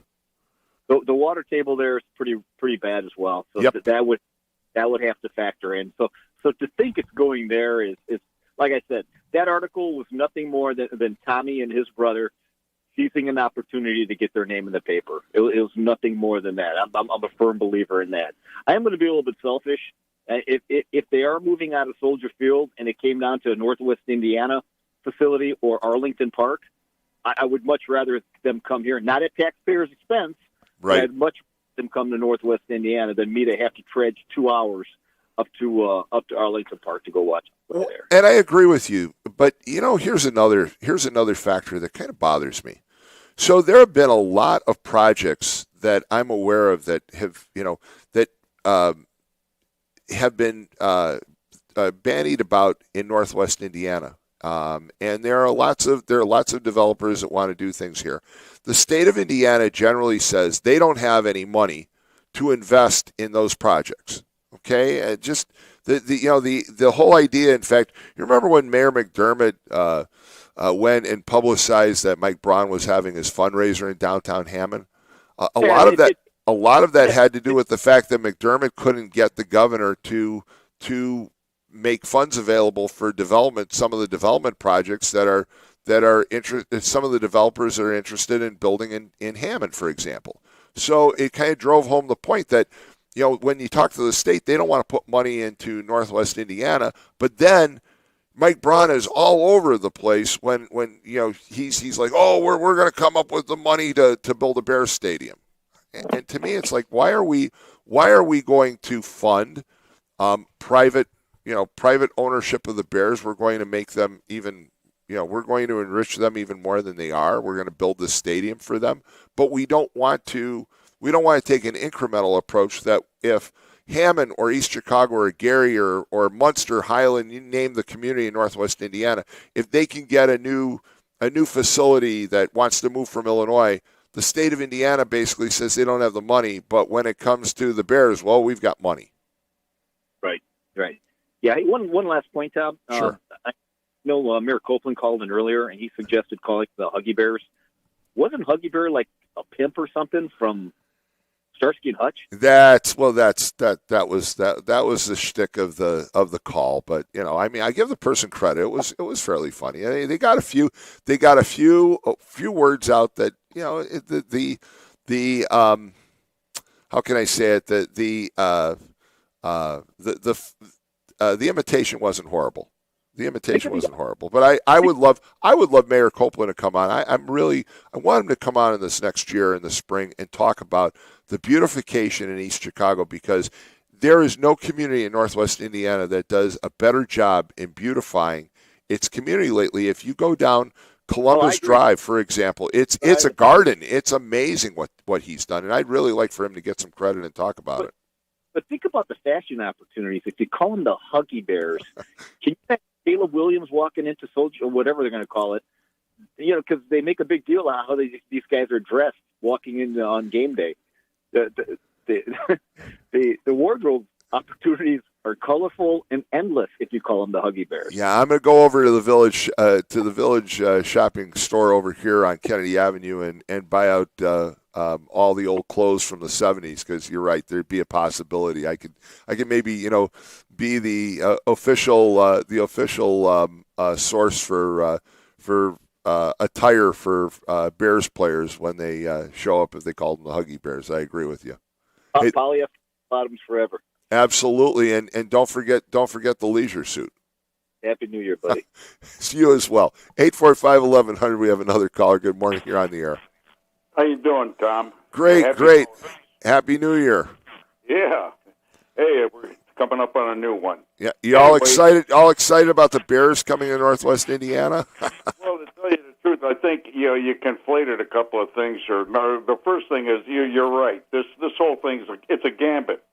It's contract negotiations, project negotiations. That's all this is. But don't conflate that with things like this Green New Deal with the electric cars, with the windmills, and all this kind of thing. This is a 35-year effort. There's serious people, serious money behind this whole thing with this green new energy thing with the data centers. I was reading about this in the early 90s. People like Maurice Strong, the father of deindustrialization of the West, Klaus Schwab at the World Economic Forum in Europe. They're not going away. This is not just your typical data centers. Data centers are not going away, but I think electric cars. I think the demand will continue where it's at, but I don't think when you look at Ford, for example, is pretty much walked away now from electric cars, Right. and some of the other companies. I don't think electric cars are going to be the majority of the power for vehicles. I think hybrids are coming back. I think there's a big push on hybrids. And the whole goal of it was never for a person to be driving an electric car anyway. The whole goal of it is austerity. The whole goal of it is to get you out of your car. Right. In Germany right now, from what I understand, there's laws being passed. You cannot build a single-family home anymore. It's the carbon footprint is too massive. You've got to have multiple family dwellings. This push has been on for a third of a century already to actually go after the consumer. They don't like the Western lifestyle. They don't like you consuming. They don't like you having a car. Well, in fact, I mentioned Uber. I mentioned that Uber and Lyft 15 years ago, it was predicted that they would become the way people got around, and that the idea of personal owned cars would be eliminated. That idea is not going away. It's being promoted by the two political means. You've got the whole Democratic Party, and that's actually behind a lot of this stuff in our country, and it's not just in our country. You go to any Western country, and these ideas are being promoted. So it's not, the idea itself is not going away. That's a whole different kind of animal than just your different project negotiations. Oh, I agree. I think there's a portion of the political process in the United States and globally who have the idea that they want to control absolutely everything, and they're going to control your life down to the point of you're not going to have a car. You will use a demand service, and even if you want to drive a car on your own, you'll use some sort of a demand service that'll deliver the car to you. I agree, totally. Right. The whole idea. I mean, they're going after every aspect of the old middle class lifestyle. They don't even like eating meat. These ideas sound crazy, but when you look at it, they're serious. They're serious money, serious people behind these ideas all around the Western world. So it's not. Like I say, this is not a flash in the pan. This has been a decades long effort, and unless the public is aware of what the goal is, the goal never was to get you an electric car. The goal is to get you out of your car. That's why there's money for things like light rail, even though it's a boondoggle, but no money to repair roads. Well, again, there have been these global thinkers, if you will. There are a lot of other terms that I could call them, but I wouldn't use those terms on the air. But they've had this idea for years that we're going to control the way people live because we can make their lives better, and they don't even want to make your lives better. They want a smaller population. The idea is that to make your life miserable enough, you won't be having kids. Look at how expensive it is now. When I was a kid, the average family, we had what I consider a small family. There were 4 of us kids. That was considered a small family. Now that's a large family. People cannot afford to have kids nowadays. Well, that's the goal. Well, you're right. They pushed for smaller families. They pushed for the idea that they would control your life to every extent possible, and in some cases they came pretty close doing it. I think part of it is that there are enough people out there that still rebel from those kinds of thoughts. But in Europe, it's a different story. I mean, look, I've told I've mentioned this before. When I was down in Florida in October, I met a young couple, and her first name is Steph. And my wife and I talked to her on a regular basis because she took her dog, Obi, to the dog park that we took Luna and Sophie to. And they were from Canada, and they were financially in pretty good shape. And they were moving to the United States because she said, for example, and she's in her 20s, said, the idea that you hear about, the medical system in Canada is so great. She said, talk to anyone who lives there, and they'll tell you how bad the medical system is in Canada. You wait 6 months to see a doctor. So if you're ill, you have to wait 6 months to see them. Everything's regulated. Everything is based on, all kinds of control system.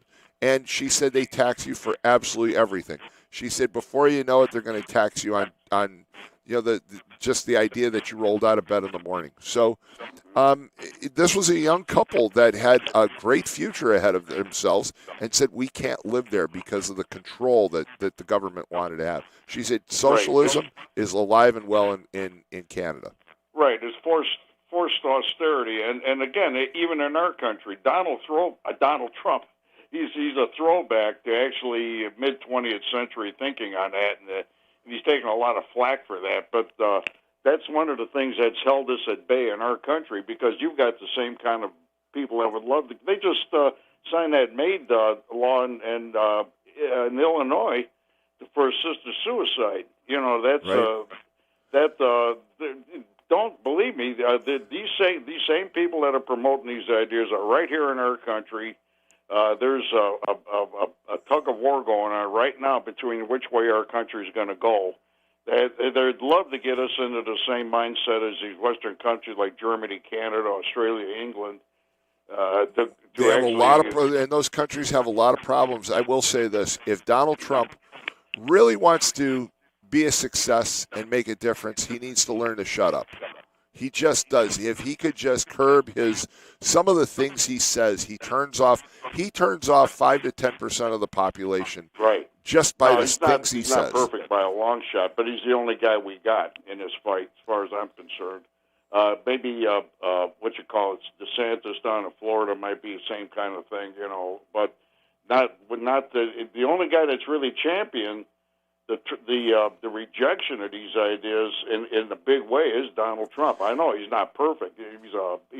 He does some dumb things. I'll agree with you. He sure does do some dumb things. If he could, again, I just read his Christmas greeting on his own post, and it was like, oh my gosh, I didn't even finish it. It was like, just stop this.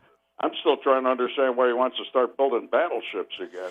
Well, that was, I was going to bring that up. I'm glad you did.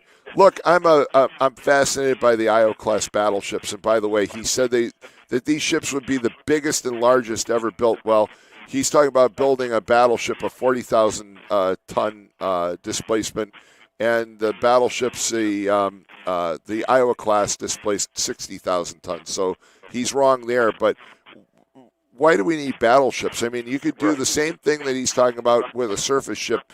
You could just build a large submarine that could launch all those missiles. Right. I had a friend of mine who was an ex-submariner, and he always said there's two types of vessels on the ocean, submarines and targets. Yeah, and I mean, it doesn't make any sense. So why do you want to build all these giant battleships is beyond me. If he wants to have a, basically a flagship, you could theoretically restore one of the Iowa-class battleships and just have it as an American flagship, and let it tour the world just as goodwill, but and as kind of as a stick as well. But battleships, bad idea. That was just another one of his dumb ideas that he comes up with. Yeah, believe me, I agree with you. He's not the perfect guy to be at the head of this thing, but he's all we got. Well, he says that he's going to design them, by the way, too. Yeah. Well, if you look at it, though, like I said, it's the only guy that's actually trying to reverse this trend, because, like you mentioned the data centers, doggone well, the whole point of these data centers is a cashless society. Once everything goes electronic, every transaction that's ever conducted will have to instantaneously go around the world via these data centers. It's the only way that it would work. But they already know. Brad Gimble calls in about this. They already know everything you spend your money on. You know, again, electronic banking. Oh, debit cards. Don't worry about losing money because you'll have a debit card. Yeah, well, that was supposed to be a great idea. It basically gives them more control about what you're spending your money on. They have all the data now, and of course, when you go to use the debit card now, you get charged a fee. So it's like, well, there you go, another way to soak the American public. I've even heard some of these radical politicians like Elizabeth Warren said they would like your account, your so-called electronic money, to have an expiration date on it, and to be only allowed to be spent on what the government decided is allowable. Well, Elizabeth Warren has been proved to be probably one of the biggest frauds. I was going to say the biggest, but I think she's got competition for the title. But one of the biggest frauds in American politics. So, you know. But again, like I say, this Bear Stadium, you're right, and the same thing with probably the Calumet Airport.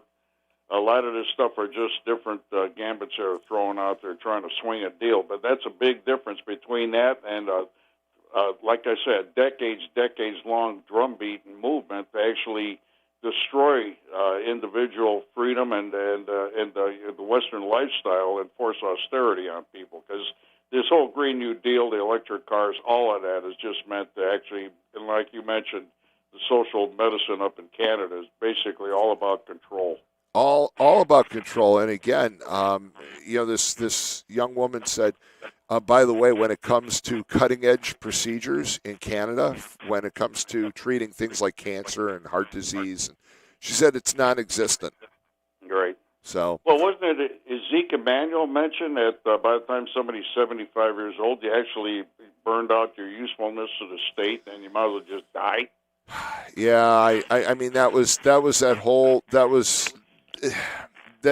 part of the discussion and debate that Hillary Clinton largely interjected into Obamacare, and they basically backed her off. But yeah, the idea that you're going to have a panel that was going to review whether you basically were worthy of getting the surgery, just craziness. Hey, thanks so much for the call. From what I understand, in Canada, that's pretty much what this MAID deal, medical assistance in dying.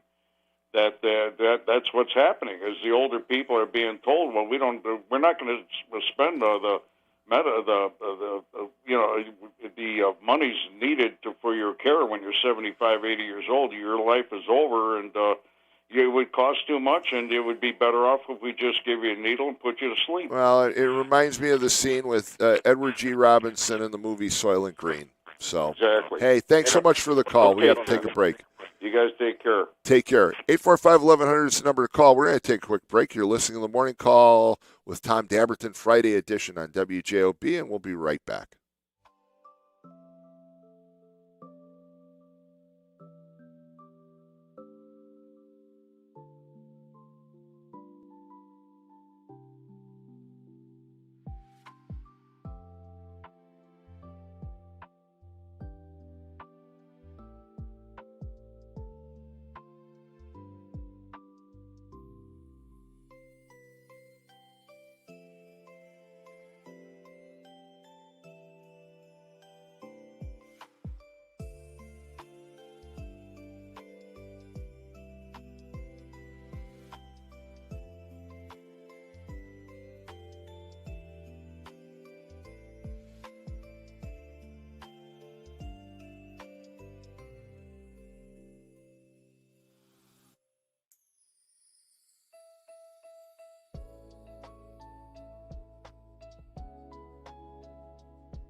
All right, we're back. And you know what? I missed an opportunity, Lynette. We need, all these fictitious rumors and things about the Bears.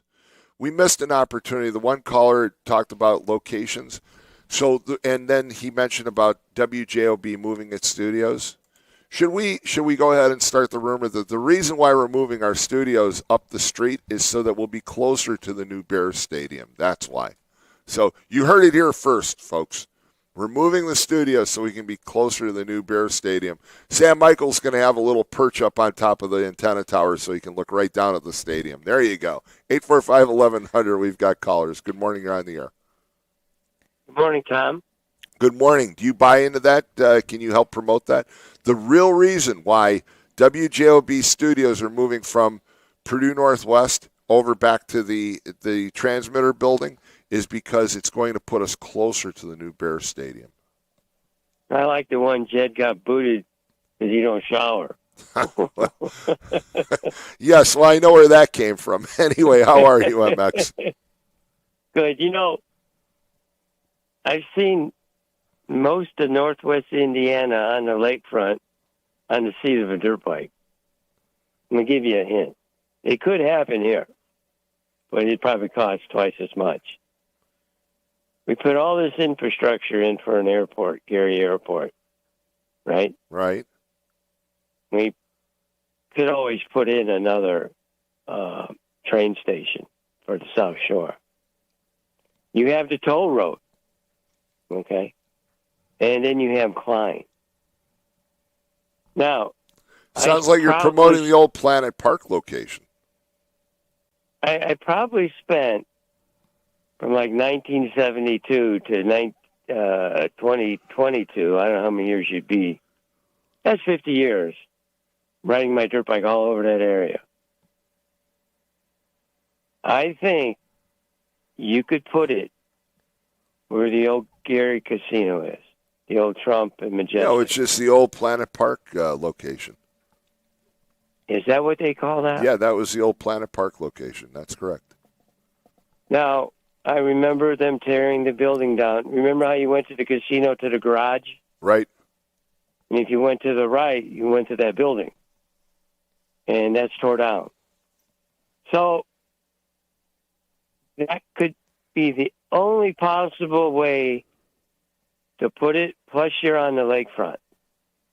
And you'd have to change it to the Indiana Steelers because you got the steel mills there. You'd have to get the person there. But I truthfully believe if it was my money and I was spending somebody else's money, I would put it either in that building that was tore down. That would be right on the lakefront where it should be. Here. I want to back up for a second because you said if you were spending somebody else's money. If the Bears came to Northwest Indiana, trust me, you'd be spending your money because the amount of money that the state of Indiana would be throwing into this project would certainly affect you and me and everybody else. They'd be spending a lot of taxpayer dollars to get that stadium. Well, look how much we spent on the train.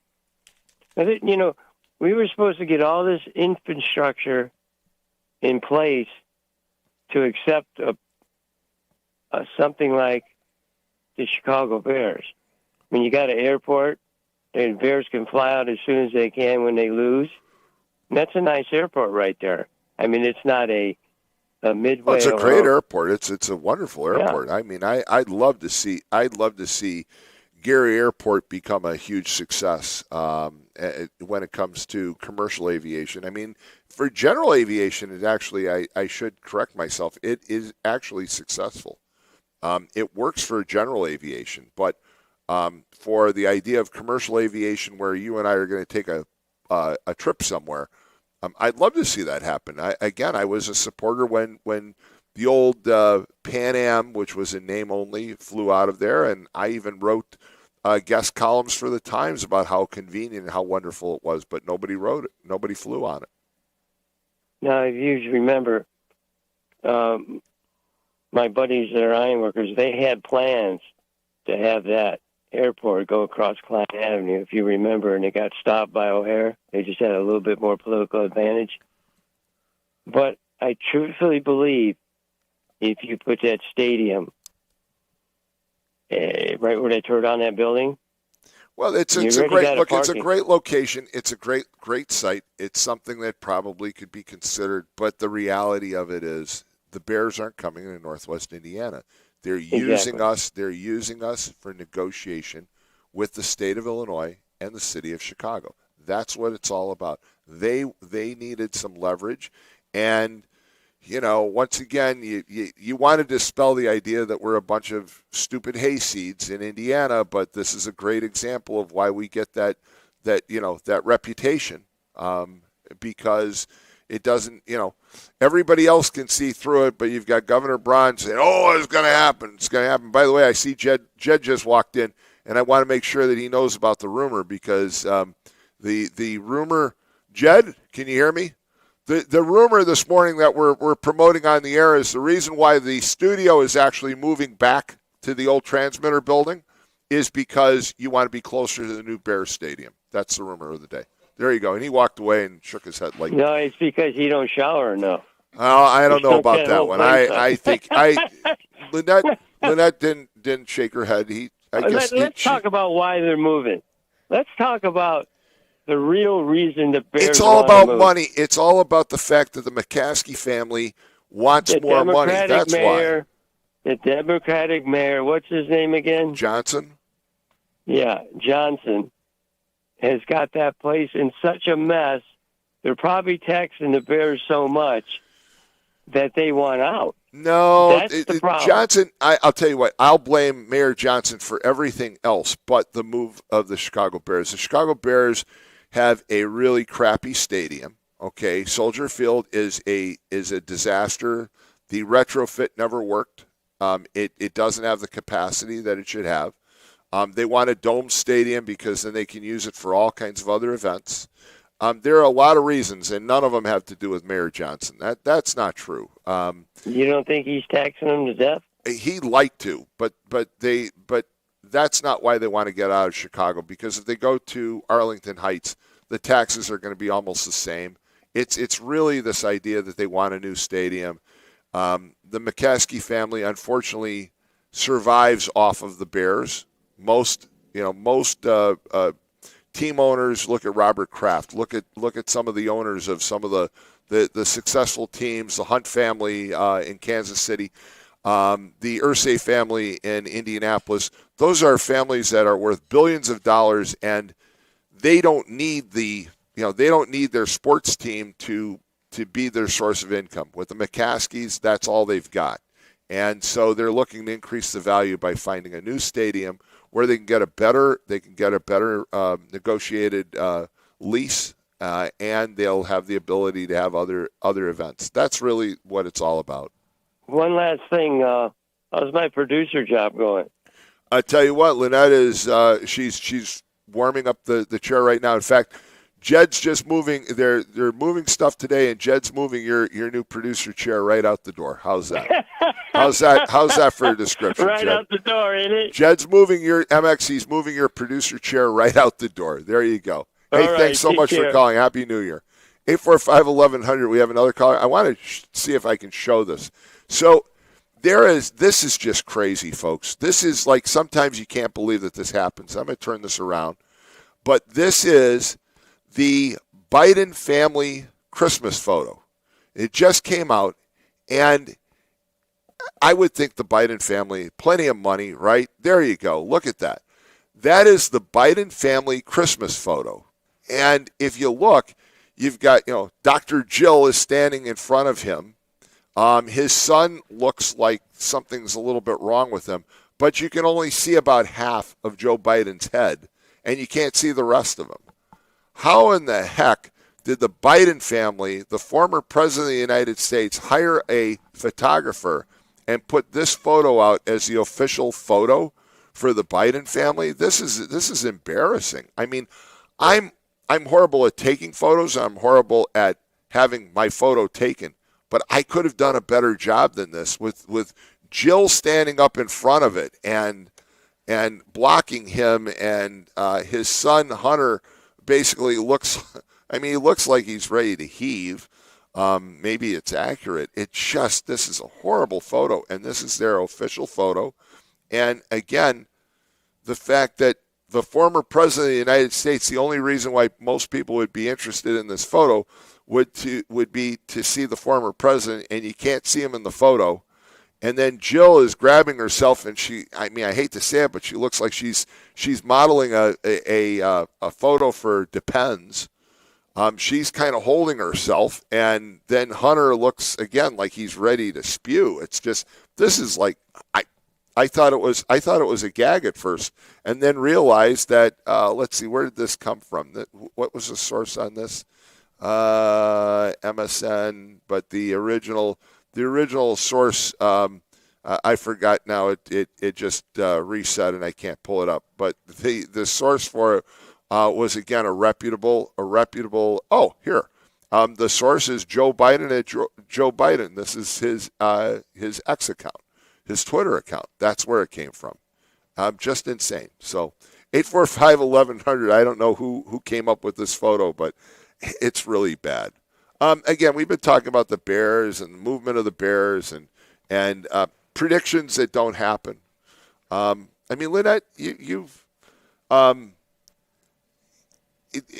what value do you place in these New Year predictions that come up that we've been talking about this morning?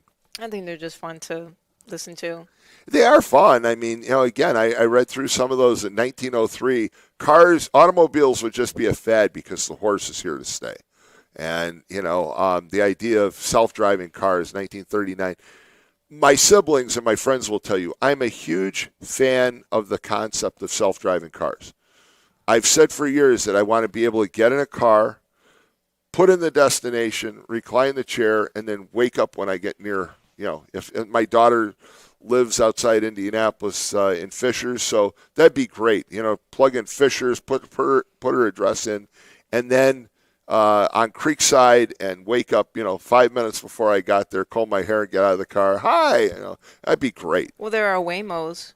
There are Waymos, but the idea that you would own a self-driving vehicle, or I'd drive down to Florida with the dogs, and the dogs, I'd have to set an alarm every 3 hours to basically stop so the dogs could take care of business. But this idea that self-driving cars, I think, would be great. But the reality is they've been predicted since 1939, and they haven't happened yet. I think the only prediction that actually got me was the 2012 one because I was a kid. And it was funny because one time I woke up in the morning. It was a few days away from the end of the world. And my entire house shook. There was like an explosion nearby. My entire house shook. When I was a kid, so I thought, that it came early. Oh, the Mayan calendar one? Yeah, it came the Mayan early. Calendar. It turned out to just be a bridge that collapsed. But I grew up as a kid, and I heard for years and years and years the Mayan calendar. Mayan calendar has been right on so many things. It's so accurate. And it runs out on, December 21st, 2012. And oh boy. And they built this up for years. No basis for the claim, other than the fact that it just ended December 21st, 2012. And then they find out that basically, the guy that was carving it just ran out of rock. Or basically said, that's enough, and decided not to carve anymore. That was the reason. There wasn't any other reason for it. Again, it's great to predict things. You wouldn't remember, Jed does, I do, Y2K. What a scam that was. Oh my gosh, the world was going to come to an end. Civilization was going to grind to a halt because all these computers were going to reset themselves. And we were going to be essentially stuck in January 1st, 1900. And the computers wouldn't know what to do. And, everything was going to shut down. Our entire economy, our entire way of living. We wouldn't be able to, listen to the radio. We wouldn't be able to broadcast the radio because everything was going to reset to 1900. It didn't happen yet. I know one individual, very smart individual, has a PhD, in fact, and he admitted that he had bought plastic barrels, and sealed them, and they were filled with things like cans of Campbell's soup and all kinds of stuff so that he'd have supplies just in case. And I said, well, that's great. Now, what do you do? What do you do for the rest of your family? And he said, well, I just have to survive myself. I'll have to get. They'll have to, they'll have to fend for their own. He actually told me that, and he was ready for Y2K. It never happened. So there are a lot of things that never come to fruition. Lots of predictions. Again, I think the Bears locating Northwest Indiana, we can put in that pile as well. 845-1100. Do you want to take a quick break? We'll go to a quick break, and you're listening to WJOB 1230 M 104.7 FM. Hey, got it right. We're right at 8 o'clock, folks. We'll be right back.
All right, folks, we're back. It's the Morning Call Friday edition on WJOB 1230 M 104.7 FM. Let's take a quick look at traffic.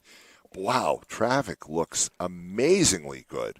This is really, I know that a lot of people are off today, and all I can say is Northwest Indiana, there's nothing to talk about. And then when you go across the line to Illinois, there's really nothing to talk about either. Even the Kennedy Expressway is moving at the limit this morning. That's just amazing. Go through the Circle Interchange is great. The Eisenhower is great. Stevenson, Dan Ryan, I-57, the Bishop Ford 294. Everything looks great today. That's great. That's really great. I'm sure it's going to change, though, because as the day goes on, a lot of people are going to be, headed back home, and so traffic will be picking up. And be careful when you're driving out there. And let's take a look at weather.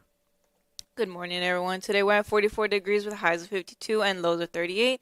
We'll be having fog this morning with areas of drizzle early and then considerable cloudiness. And there can also be a rumble of thunder.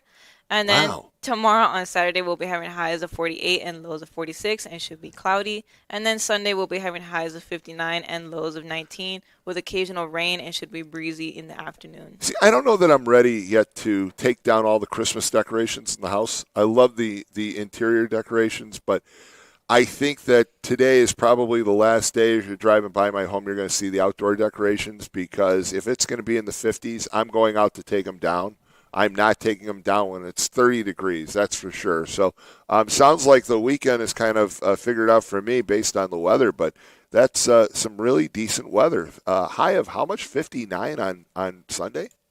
Yes. Wow. I mean, that's really nice. So I guarantee the dogs are going for walks. So that'll be that will definitely determine what's going on for me for the weekend. 845-1100 is the number to call if you've got a prediction that you want to make. We can talk about the Bears. You can predict whether they're coming to Northwest Indiana, or just a prediction, because this time of the year people like to talk about predictions for the coming year. So I'll predict that, for example, here's one of my predictions, that that Chicago will continue to slide downward. And I wish I weren't right about that, but I have a feeling I'm going to be.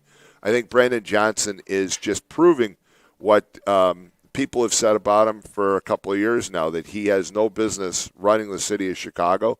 Here's a guy that basically ran a classroom of 35 kids before becoming mayor of Chicago, and now he's leading the third largest city and third largest economy in the United States, and it's just frightening that this is the mayor of Chicago. So I'll predict that. I'll also predict that this time next year, the Bears will still not commit to moving to Northwest Indiana. I'll make that prediction. I'll make the prediction that Donald Trump still says a lot of stupid stuff that he ought to keep basically his mouth shut on. I'll make that prediction. And I'll also make the prediction that we will continue to have the divide that we have in this country, which is really sad. It would be nice if we could get back to the day where you didn't decide your friends on whether they supported the president or not, or whether they were Democrat or Republican. You decided your friends because you liked the conversation and they challenged you. So I'll make all those predictions. 845-1100. We've got callers, so we'll go right to the calls. Good morning. You're on the air. Back in the early 90s, when this Bears Stadium issue first came up, I had just moved back to Indiana from Illinois, where I was active grassroots Republican, and my intention was not to get involved with politics at all. And along came this Bears thing, and I thought, oh no, Illinois is chasing me into Indiana. I thought to myself, this is obviously a scam. I mean, this is a negotiating position by the Bears. Totally. But I discovered there was a group of young professionals that were headquartered in Highland, and they were opponents of the Bears Stadium. Now, the Times was very much for it, and they never.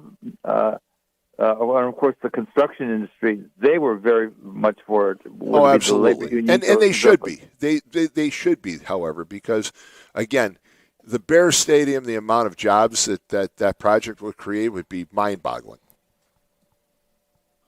But in any case, all the volunteers were assigned the town where they lived, and so I went around to all the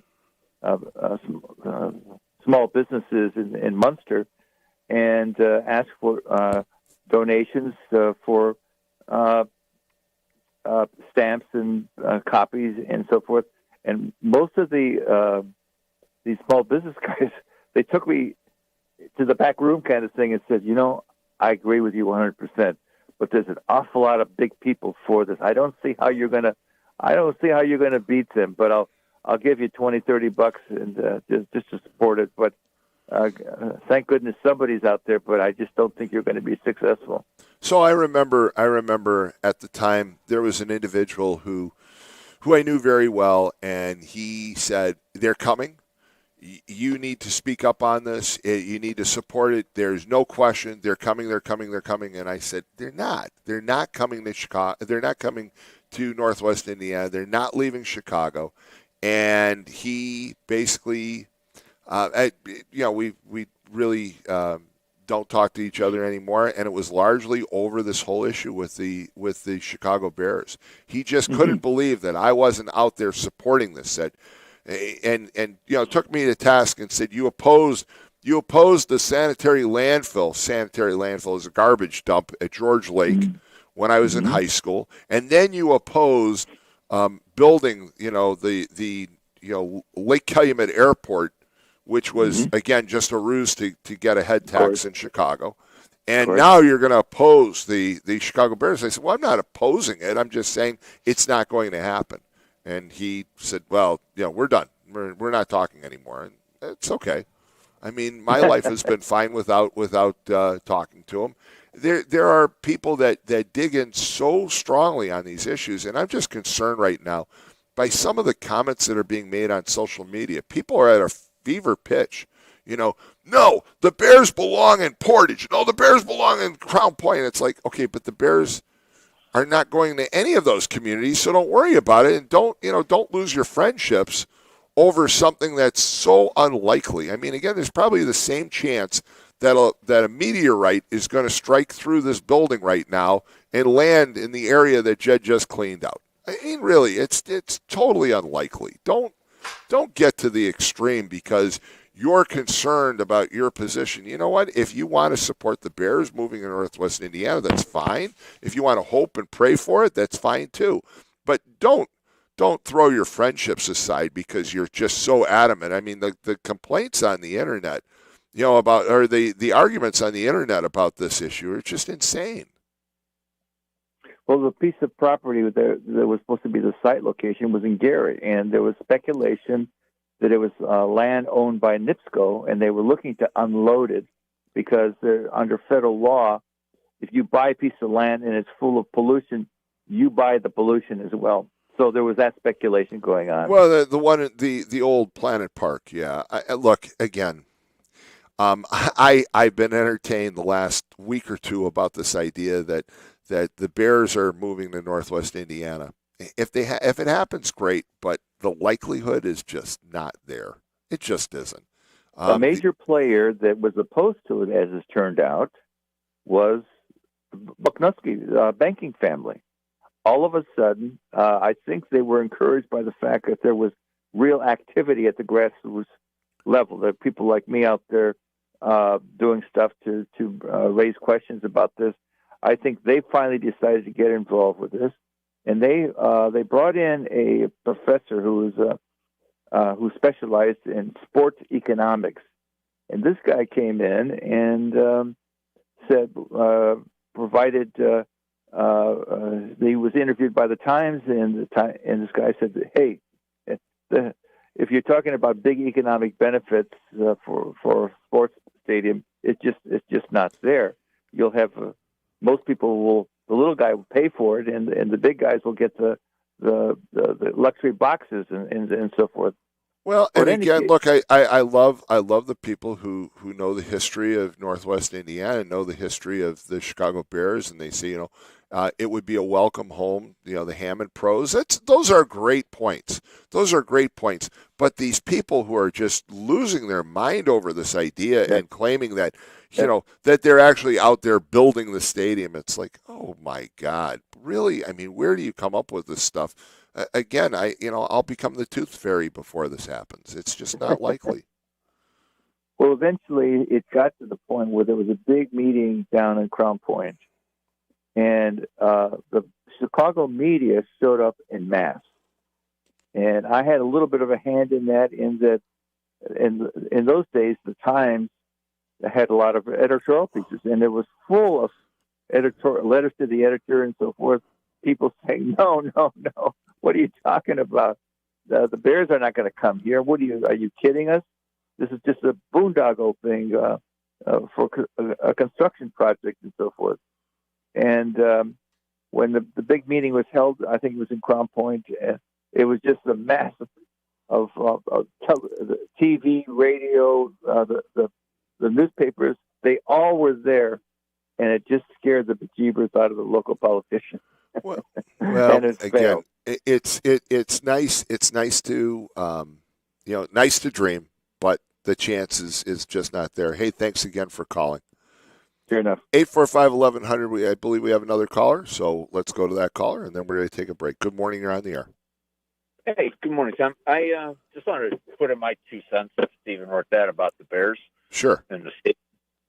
As I recall, and from what I've heard, especially listening to sports radio in Chicago, where they've had more than just the sport aspect of it, they've had people talking more about the financial side of things. When the Bears redid their stadium, the last renovation, there was a lot of money involved between the Bears, the state, the city, maybe even through the park district. The money came through the city because of who owns the stadium. It got rather convoluted. But the gist of it was, when they did this last renovation, the Bears had a financial obligation, which, from what I understand, they've met as far as paying back what they owed for this project. Right. The other entities actually owe more now than the original cost of the project, because they've just been punting money down the road.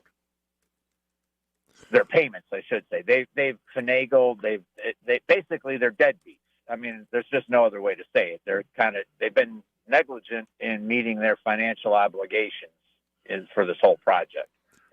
Well, I just pulled it up, and so part of the funding mechanism was a hotel tax, which was basically levied. It was a 5.5% annual hotel tax, and I think the partners was probably the McPier Authority, which runs McCormick Place and Navy Pier. I think they had a hand in it. So there were a bunch of entities, but I just looked. It says that this is 2022. It says taxpayers still owe $640 million on the 2002 Soldier Field renovation. So that was 2 years ago, or 3 years ago. I'm sorry. So basically, they're deadbeats. They're not paying their bills. In a way of speaking, they still owe a tremendous amount of money, because they probably just kept refinancing. They've been kicking the can down the road on this. So the point that I'm trying to make is, at some point, I'm not saying that they are going to move to Northwest Indiana, but at some point, the state of Illinois and the city of Chicago will be, and you may make the argument that they already are in this position, that they have so much debt and such financial irresponsibility that somebody will always borrow them money, or lend them money, but it's going to be a payday loan operation where they're going to pay such a premium to borrow money to do anything as far as this project would be concerned, whether it be in Arlington Heights, whether what the state has to kick in, what Arlington Heights would kick in. And again, this is just listening to other people, that the Bears, said they'll put up $2.4 billion for the cost of their stadium. And I agree, it's their stadium, it's their business. I think they should pay for it. I don't and I'm a conservative, I can also see where a project of that magnitude is not going to be built with the infrastructure needed to support it, which is the Bears have no control over, not being taken care of by somebody. There has to be some kind of an agreement that says, hey, you're going to pay us back over the next 30 years, a portion of, your profits to what the taxpayer is kicking in for the sewers, the streets, the basic infrastructure to keep it going. What's the alternative? If I'm the Bears, I have an organization that's worth $8.2 billion, I believe was the Forbes estimate. Right. Why don't they just do it all? Well, here a couple of. Let me finish. Okay. Tom, I'm sorry, but let me just make this point. Right. Why don't they just do it all, and then when the state or Cook County or whomever comes forward and says, "Okay, now we're going to tax you," tell them to go pound sand. Well, here's a couple of things. So first of all, the McCaskey family, on paper, the Bears, the team is worth a lot of money. However, as far as creating operating revenue, there are a lot of hands in the pot. There's a lot of family members at the trough, and so it's not as lucrative as it sounds. Now, there are some minority owners of the Bears. They've sold off some small interest to a few parties, but they certainly own the majority of it. As far as the debt, it currently stands, according to Bloomberg, and this is as of October 23rd of this year, it stands at $356 million left in payment of the debt. The bonds come due in 2032, and according to Bloomberg, at the current rate, they'll still have about $100 million to pay off, basically, when the bonds come due. So you have some really good points, but I don't think that the Bears have enough money, the owners, the McCaskey family, to actually build the stadium. You're looking at about a $5 billion investment, and so the team, the value is anywhere from 6.2 to 8.2 billion. But once again, that's the book value of the team. You could borrow the money, but if you borrow $5 billion, you're basically going to have no value to the team left. So that's the reason why they can't do it themselves. But the Bears actually have something. I mean, I'm not a businessman. I agree with you. You can't leverage yourself out to that degree. But the state of Illinois and the city of Chicago have leveraged themselves out way beyond that. I mean, way beyond that. And they produce nothing. They exist on being a parasite on anything else that does generate revenue. So I guess that's the irony of it all. There you have an entity in the Bears that has a value of, say, $8 billion. Granted, it's on paper, but they can leverage that $8 billion. I'm sure there's private equity. There's a lot of groups that would love to get involved in this, maybe not with the state of Illinois and the city of Chicago by any means. Well, but there are groups that would probably come up with some cash to help this move along, where the state of Illinois is hundreds and hundreds and hundreds of millions of dollars in the hole. Yeah, it just doesn't normally happen that way. I mean, I'm here. The Hunt family that owns the Kansas City Chiefs, their net value is somewhere around $25 billion. Robert Kraft, who owns the New England Patriots, is worth $14 billion. Jerry Jones down in Texas. Yeah, I was just gonna pull Jerry Jones. In fact, Jones is worth $21 billion. But most professional sports stadiums have some sort of a public finance component to them. The guy that makes his living, a good portion of his living and his income off of this is Jerry Reinsdorf. So Reinsdorf basically is a partner in a company that helps loan money to build these sports stadiums, and they make a lot of money off of it. And let me see what he's worth. Jerry Reinsdorf. Let's see if Reinsdorf. Whoops, it always does that. I grabbed the wrong guy. Jerry Reinsdorf net worth. He's worth $2.2 $2.29 billion. So you know, and the White Sox can't buy a winning season. right, but they point out that he's actually worth $2.29 billion. However, the Bulls are estimated to be worth $5 billion. But once again, this is a Bloomberg site. No, this one's Forbes, and Forbes makes the argument that although he owns the White Sox and the Bulls are far more lucrative value, that his personal worth is only 2.29 because it's paper worth when it comes to the Bulls and the White Sox. So 1.8 for the White Sox, $5 billion for the Bulls. And Reinsdorf, if I remember correctly, he's got a small stake in owning the Chicago Bears too. So, well, just one quick thing, just to circle back to the mayor of Chicago, Brandon Johnson. I remember when he ran, and it was interviews with him even, where he talked about his days as being a school teacher, how he never gave anybody an F. No child deserved an F. Yeah, well, he should get one. Yeah, but see, that's what I think is, again, a little, I come back to irony a little bit. He couldn't even recognize failure. I mean, I'm sorry that a kid didn't, the kids get A's, kids get B's, C's, D's, and kids get F's.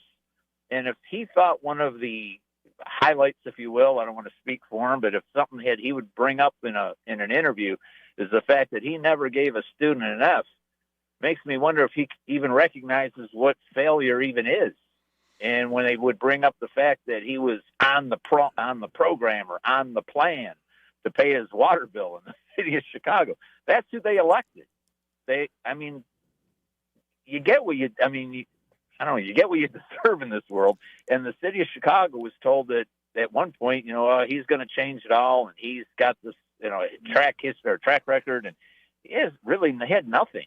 And he bamboozled enough people that they voted for him. Well, and this is what they have. And when you can't pay your own water bill, and you're going to run, what is it, the third largest city in the United States, and people think that that's going to end up well, I just look, don't I understand. totally agree. I totally agree with you. When he couldn't pay his own utility bills, how could he run the city of Chicago? But remember, Brendan Johnson is nothing more than a puppet for the Chicago Teachers Union. That's who put him into that position. That union has tremendous influence. I don't know how a union can have that kind of influence when the union represents basically the worst functioning school system in the nation. But they have tremendous authority and tremendous influence. And somehow they pulled it off, and they were able to get Johnson elected, and people bought a bill of goods, hook, line, and sinker. By the way, I was mistaken. It's the second biggest owner of the Chicago Bears is the Ryan family. Like Welsh Ryan Arena at Northwestern. Ryan family's put a lot of money into Northwestern over the years.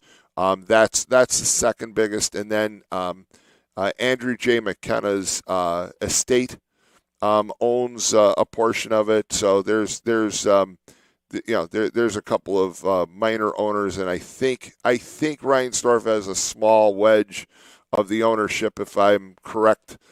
It's kind of hard to find who owns all the little pieces, because there's the big pieces is the McCaskey family and then the Ryan family and then McKenna, but there's a number of small owners that are involved too. So, well, I'll just leave it at this time. You're kind of saying that it's never going to happen as far as the Bears coming to Northwest Indiana. I believe it's a extreme long shot. But when you just look at the finances, the mess that the city of Chicago and the state of Illinois are in, and not that Indiana's exactly. I mean, we were told we had $2 billion in reserves, and then all of a sudden it seemed that we were broke overnight. So somebody was BSing somebody, because I find it hard to believe we just walked through $2 billion. But we never really did get the total for the South Shore, did we? No, and you know what? Here's my concern, and I think your concern's the same. You're right. They may want to run from Illinois and Chicago because they don't have the money and all the debt they have. But if we build this facility, well, we already know that the $2 billion didn't exist, and all of a sudden, does the state of Indiana end up in deficit spending because they put all this money into the Bears stadium. It just doesn't make sense. Hey, thanks for the call. All right. Take care, Tom. Take care. Why don't we go to a quick break? We'll be rounding out the last half hour of the day on WJLB for the Morning Call Friday edition with Tom Dabertin when we come back. So give us a call at 845-1100. And then, of course, Veteran Views comes up at 9 a.m., the award-winning show. So keep it tuned right here. We'll be right back.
All right, we're back, and let's take a last look at traffic and weather in Northwest Indiana and the Chicago area. And I've got great news. If you're driving, you're in really good shape right now. There's really nothing to talk about as far as traffic. Everything looks good. I-65, 8094, the toll road, Klein Avenue, 294, the Bishop Ford I-57, the Chicago Skyway, the Dan Ryan, all look good, and so do the other expressways in Chicago, the Eisenhower, the Stevenson, the Kennedy. So we're in great shape. Traffic looks good. Weather, well, little drizzly, right? Yep. Little drizzly. Got some early fog. Hold on. It's loading now. Okay, today we're at 44 degrees with highs of 52, lows of 38. We're going to have fog this morning with areas of drizzle early, and then considerable cloudiness, and there can be a rumble of thunder. And then tomorrow on Saturday, we'll be having highs of 48 and lows of 46. It's going to be cloudy. And then Sunday, we'll be having highs of 59 and lows of 19 with occasional rain, and should be breezy in the afternoon. There you go. Traffic and weather together on WJOB. You're listening to the Morning Call Friday edition. Last one for the year, it looks like. So it's great to be with you, and we'll be here till 9 o'clock. Do we have any callers holding? We do not. We do not right now. So I've got another prediction. This is really eerie. I'm reading a book called my memoirs of World War I, written by Brigadier General Billy Mitchell. And Lynette, you have no idea who Billy Mitchell is, right? Nope. No. Billy Mitchell was really the kind of the father of American aviation. He really kind of came up with the strategy and the concept and the idea of modern air warfare. And he, basically, in fact, he died before World War II, and we named the Mitchell bomber for him, the B-25. But Mitchell has some very eerie, kind of scary predictions. One, in this book, his memoirs of World War I, he says in the future, battles will not be fought in the trenches. Battles will be fought in the cities. And that death, by the way, from war will be relatively quick and, not as horrible as we think of death from war, because we're going to use poison gas and chemicals to kill everybody. And it's a very strange prediction, because here's a guy who saw the front lines and saw what chemical warfare did. We've only used chemical warfare really largely in one war, which was World War I. And he makes this very startling prediction, and he says, well, they'll be able to perfect the chemicals so that they just cause people to go to sleep instead of, causing this horrible, horrible death.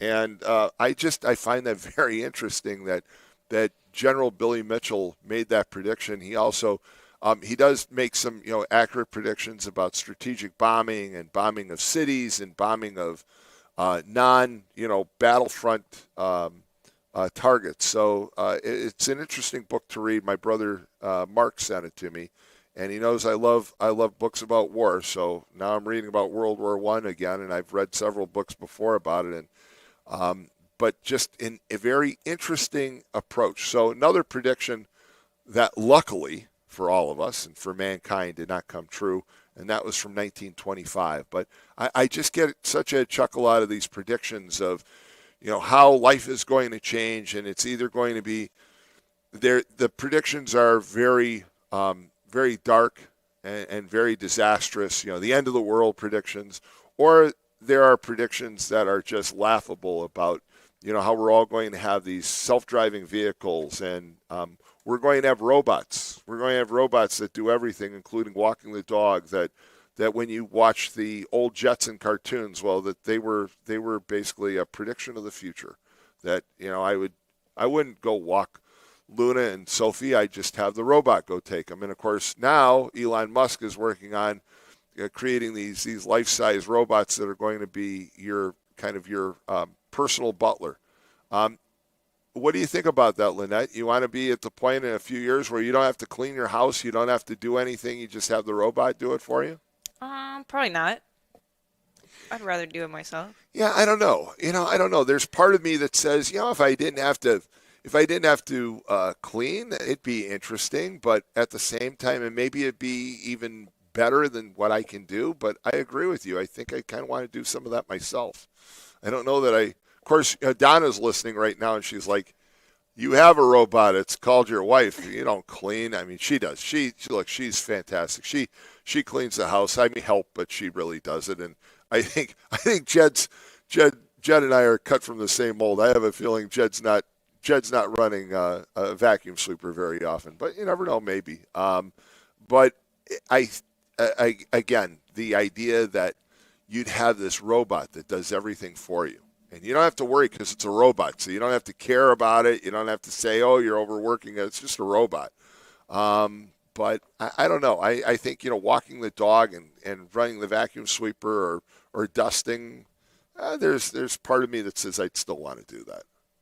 So 845-1100, these robots, of course, have been predicted over the years by many futurists. And they're going to put basically your laundry in and out of the washing machine and then put it in the dryer and then fold it. Now, I don't necessarily think that's a bad idea. I could see having a robot do all of that.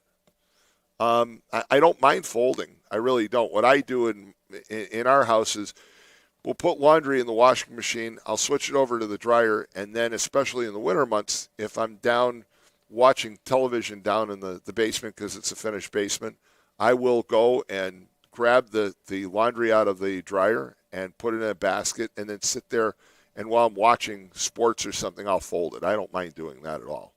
I think that's kind of an enjoyable task.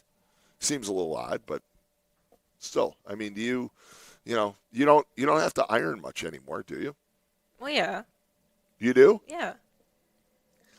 See, I there's very little that I have to iron these days.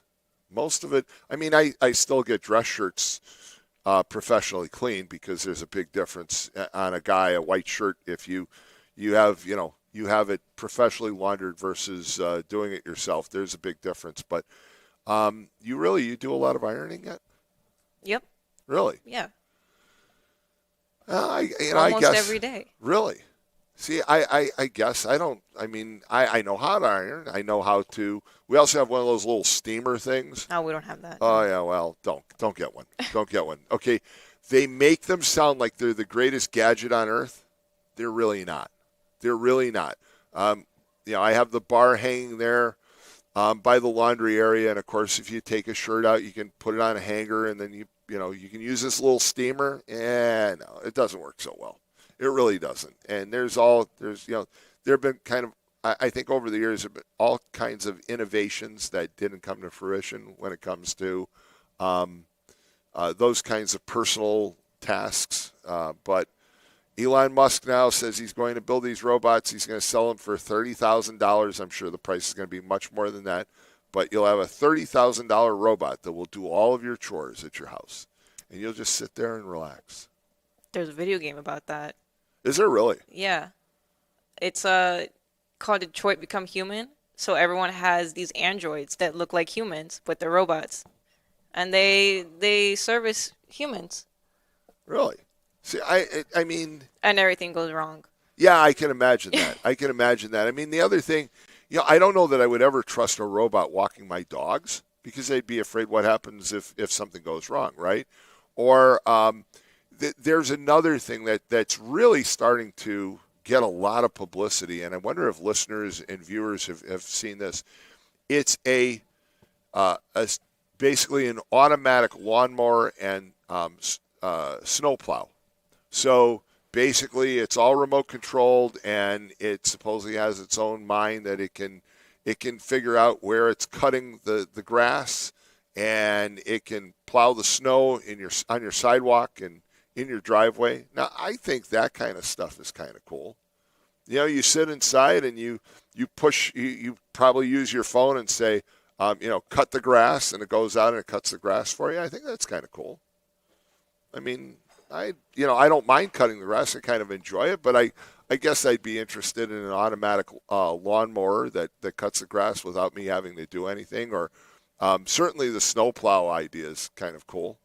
That it would plow your sidewalk, and it would have. These are actually available now. They have sensors, and it can tell when it's getting into the grass. With my luck, though, the sensor would go wrong and it'd take out some of my grass. But 845-1100, we're in the last 20 minutes of the show this morning, just talking about all kinds of stuff. We've talked about the Bears. We've talked about the Bears moving to Indiana and not moving to Indiana, and some great callers, by the way. The last one talking about the finances. I think he's right on. I mean, I would love to see professional sports teams have to fund their own facilities. Why should you? In fact, here, you're the perfect person, Lynette. You are not a sports fan. So why should your tax dollars go to fund sports stadiums? You get no benefit from it, right? Nope. I mean, you don't watch sports, you don't follow sports, so why should your tax dollars be used to fund these kinds of facilities? And the argument that they create all these jobs, they do create a tremendous number of construction jobs, but the chances of you having a full-time career with any of these sports teams is relatively small. There's a handful of people. There's a handful of full-timers. There are. But most of the jobs that are created by professional sports teams are seasonal at best. They're part-time. and they're working the concession stands and selling beer and that type of stuff and selling souvenirs, and that really doesn't do much for employment, full-time employment needs by any means. So. Well, yeah, again, I don't care about sports, but I understand how it's very important to to like pretty much every country. It brings people together, but people take sports very seriously. It brings them together to a point, but when you go to a sporting event, once in a while, I think that if you're, it depends like where. So I'm thinking in my own mind, the last sporting event that I went to where I got to know the people sitting around me, and it was at the Washington Nationals spring training game down in Florida, because it was Bark in the Park, so we took the dogs. And that's when, Duke the Golden Retriever was still alive. Of course, we still have Luna. We took them to the ballpark, and that was a lot of fun. And all the people around us had dogs. So you started to talk about, what kind of dog is that? But usually when I go to a sporting event, I don't really talk to most of the people around me. I mean, they might say, good play. Yeah, I agree. Or, oh, my God, what a disaster. But you don't really get into conversation. Sometimes you do. But I don't know that sporting events create the socialization that they used to create, maybe, or that people think they create. I mean, I go to a decent number of college football games, and I can't say that I could tell you the names of anybody I've ever sat next to. I might have had some conversation, but not it's not a huge socialization event, because you're also into the game, so you're watching the game, so there's not too much conversation. But again, maybe it's just me. Maybe they don't want to talk to me. They figure, oh, you're on the air, you don't need to talk to people. So 845-1100 is the number to call. It's kind of fun because as we speak, Matt Kaufman's here now, and he's helping out, and they're moving things out of the out of the studios, the present studios. So I don't know how to say that. I guess I should quit calling it the old studios, because these are technically the new studios. But we're going back to the old studios, which will become the new studios. The original studio. Well, not the original. The original studios weren't there, so because this station's 102 years old. Oh, so, right. I forgot about that. Right, yeah. So the old studios are totally gone. The station used to be on State Street where Milliken Sporting Goods was, right over in that area, and then moved to the new facility, the present facilities, or the old facilities in the 1950s, and then we moved here, and now we're moving back there. So I know one thing: we're not moving back to State Street in Hammond. How's that? So, but Matt is helping to dismantle things here, and again, we're probably going to take a few days off next week, just because we need to get situated. So I know I'll be back on the air for sure on the 7th. I was going to plan on sitting in next Friday, but that's probably not. I did mention to you this morning that I have kind of an outline written of my speech.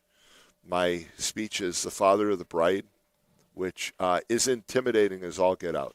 So I could talk to anybody and anywhere, obviously. I do this every week on the radio, and I love talking to people. And I love speaking before a large audience. I do training professionally. I mean, it's part of what I do for a living. But and I've spoken to very large groups of people over the years. But the idea of having to give those remarks as the father of the bride is very emotional. It's very challenging, and it's going to be a very daunting task. And so I hope I make it through without getting too emotional. But my little girl is getting married, and it's kind of hard to believe, and I'm happy for her, and I'm very proud of her, and Brendan's a great guy. I mean, I can't say enough about him. He's going to be a great husband for her. He also is very close to my son, which is great because my kids are very close, just as my siblings and I are, although my son and daughter don't argue nearly as much as my siblings, so I don't know, maybe it was something in the water in the 60s. But it's again, it's kind of an emotional thought. As I sat down to start writing the words down, I found kind of a writer's block, and then without giving it up, in case she's listening, I told you what happened. I saw something on television, and it reminded me gave me the perfect opening for the speech. So I'll share it all with everyone when I come back on the 7th. But that comes up next week, New Year's Eve. And then, of course, don't forget, for those who are not going to my daughter's wedding, which there are a lot of people from Whiting at least are going, but there is the pierogi drop, which is on the 31st. It's on New Year's Eve, and Trucker Mike brought that up, and it'll happen over across from the Knights of Columbus. There's a permanent pole that's been installed, has a great big huge American flag on 364 of the days of the year, and then one day out of the year it hoists up a giant pierogi, and it gets lowered at midnight, and there will be fireworks, and that'll be courtesy of Crazy Kaplan Fireworks. They're a sponsor, and they do a great job coming up with the lineup of fireworks. But usually guys like myself, Rick Mossels, Mylan Krasinski, John Lavasco, and a host of others are involved, and they're not going to be there this year. So others are going to fill in and do a great job. And again, the idea of, daddy's little girl is getting married. That's a challenge. That's a challenge for me. It just is. So, I had it was kind of fun when my son and I were making nut roll on Christmas Eve. It's a tradition that I make nut roll. I have the family recipe, which I've always been told, I was always told by my mother and my grandmother I had to keep carefully guarded because family recipe, don't share it with anyone. And then I found out that somebody else in town has the exact same recipe, and we laugh about it. But nonetheless, we made nut roll, and we're sitting there baking and talking to my son, and we were talking about memories. And one of the memories that I remember that sticks in my mind is when my son and daughter were little kids, we used to go to the NORAD site, North American Air Defense Command site, and they'd show where Santa Claus was, right? And so you probably have seen it yourself, I assume. And back in 2001, after 9/11, my son said to me, Dad, I'm worried because those bad people might get Santa Claus. And I really was puzzled, like, how to handle that. And I said, no, you don't have to worry, Tom. It's going to be okay. And NORAD came out with the depiction that year that they had F-15s flying with Santa Claus. And my son said to me the other day, he remembered that he has that memory too, where, he was so excited. I can remember him jumping up and down because he said, well, Santa Claus is protected by the F-15s, Dad. We don't have to worry. He's going to be safe. He's going to get through. So that was one of many, many memories I have of my kids, and just the greatest accomplishment of my life is raising my kids. So again, you can understand if you're listening right now as I babble on, that this is going to be a challenge for me to be the father of the bride. But I'm going to love every minute of it, and I'm looking forward to them getting married and grandkids and all the things that come with it. So I guess it won't be when I say emotional, it's not in a negative way. It's a very proud way, but it's still emotional. So if anybody's out there that has any tips for me in the last 9 minutes of this morning, feel free to give me a call at 845-1100 and share your tips on getting through this one. Because this is, again, it's less than a week away. Seems like it's been going on forever. It just seems like this has been a long, drawn-out process, and now I realize that it's just a few days away, and she gets married. So what have you got coming up this weekend, Lynette? Oops. Yeah, you got to turn the mic on. Yeah. There's noise behind me. Nothing. Nothing. I'm not so far, I don't think. Well, you could, because you're such a sports fan. I am. So, yeah, you're such a sports fan, so you could tune in to these are some of the bowls that are available. I saw one called the Boca Raton Bowl, which I know where that is. It's just up the road from where our condo is. But there is the First Responders Bowl, the Rate Bowl, which is obviously the people that sponsor the White Sox field in Chicago as well. The Game Above Sports Bowl, the Pinstripe Bowl, the Fenway Bowl, Pop-Tarts Bowl, the Arizona Bowl, New Mexico Bowl, Gator Bowl, Gator Bowl, Texas Bowl, Birmingham Bowl, Independence Bowl. These are all bowls coming up in the next few days. The Alamo Bowl, Music City Bowl, the Real Quest Bowl, Sun Bowl, the Cheez-It Citrus Bowl. That just doesn't sound right. The Cheez-It Citrus Bowl. And that's at number 18, Michigan versus Texas. That'll be an interesting game because you've got the 18th ranked team and the 13th ranked team. But in the case of Michigan, they of course, they had to fire their coach. So that'll be an interesting game. That will be interesting. But I don't know who comes up with the names of these bowls, but it just doesn't have the right sound.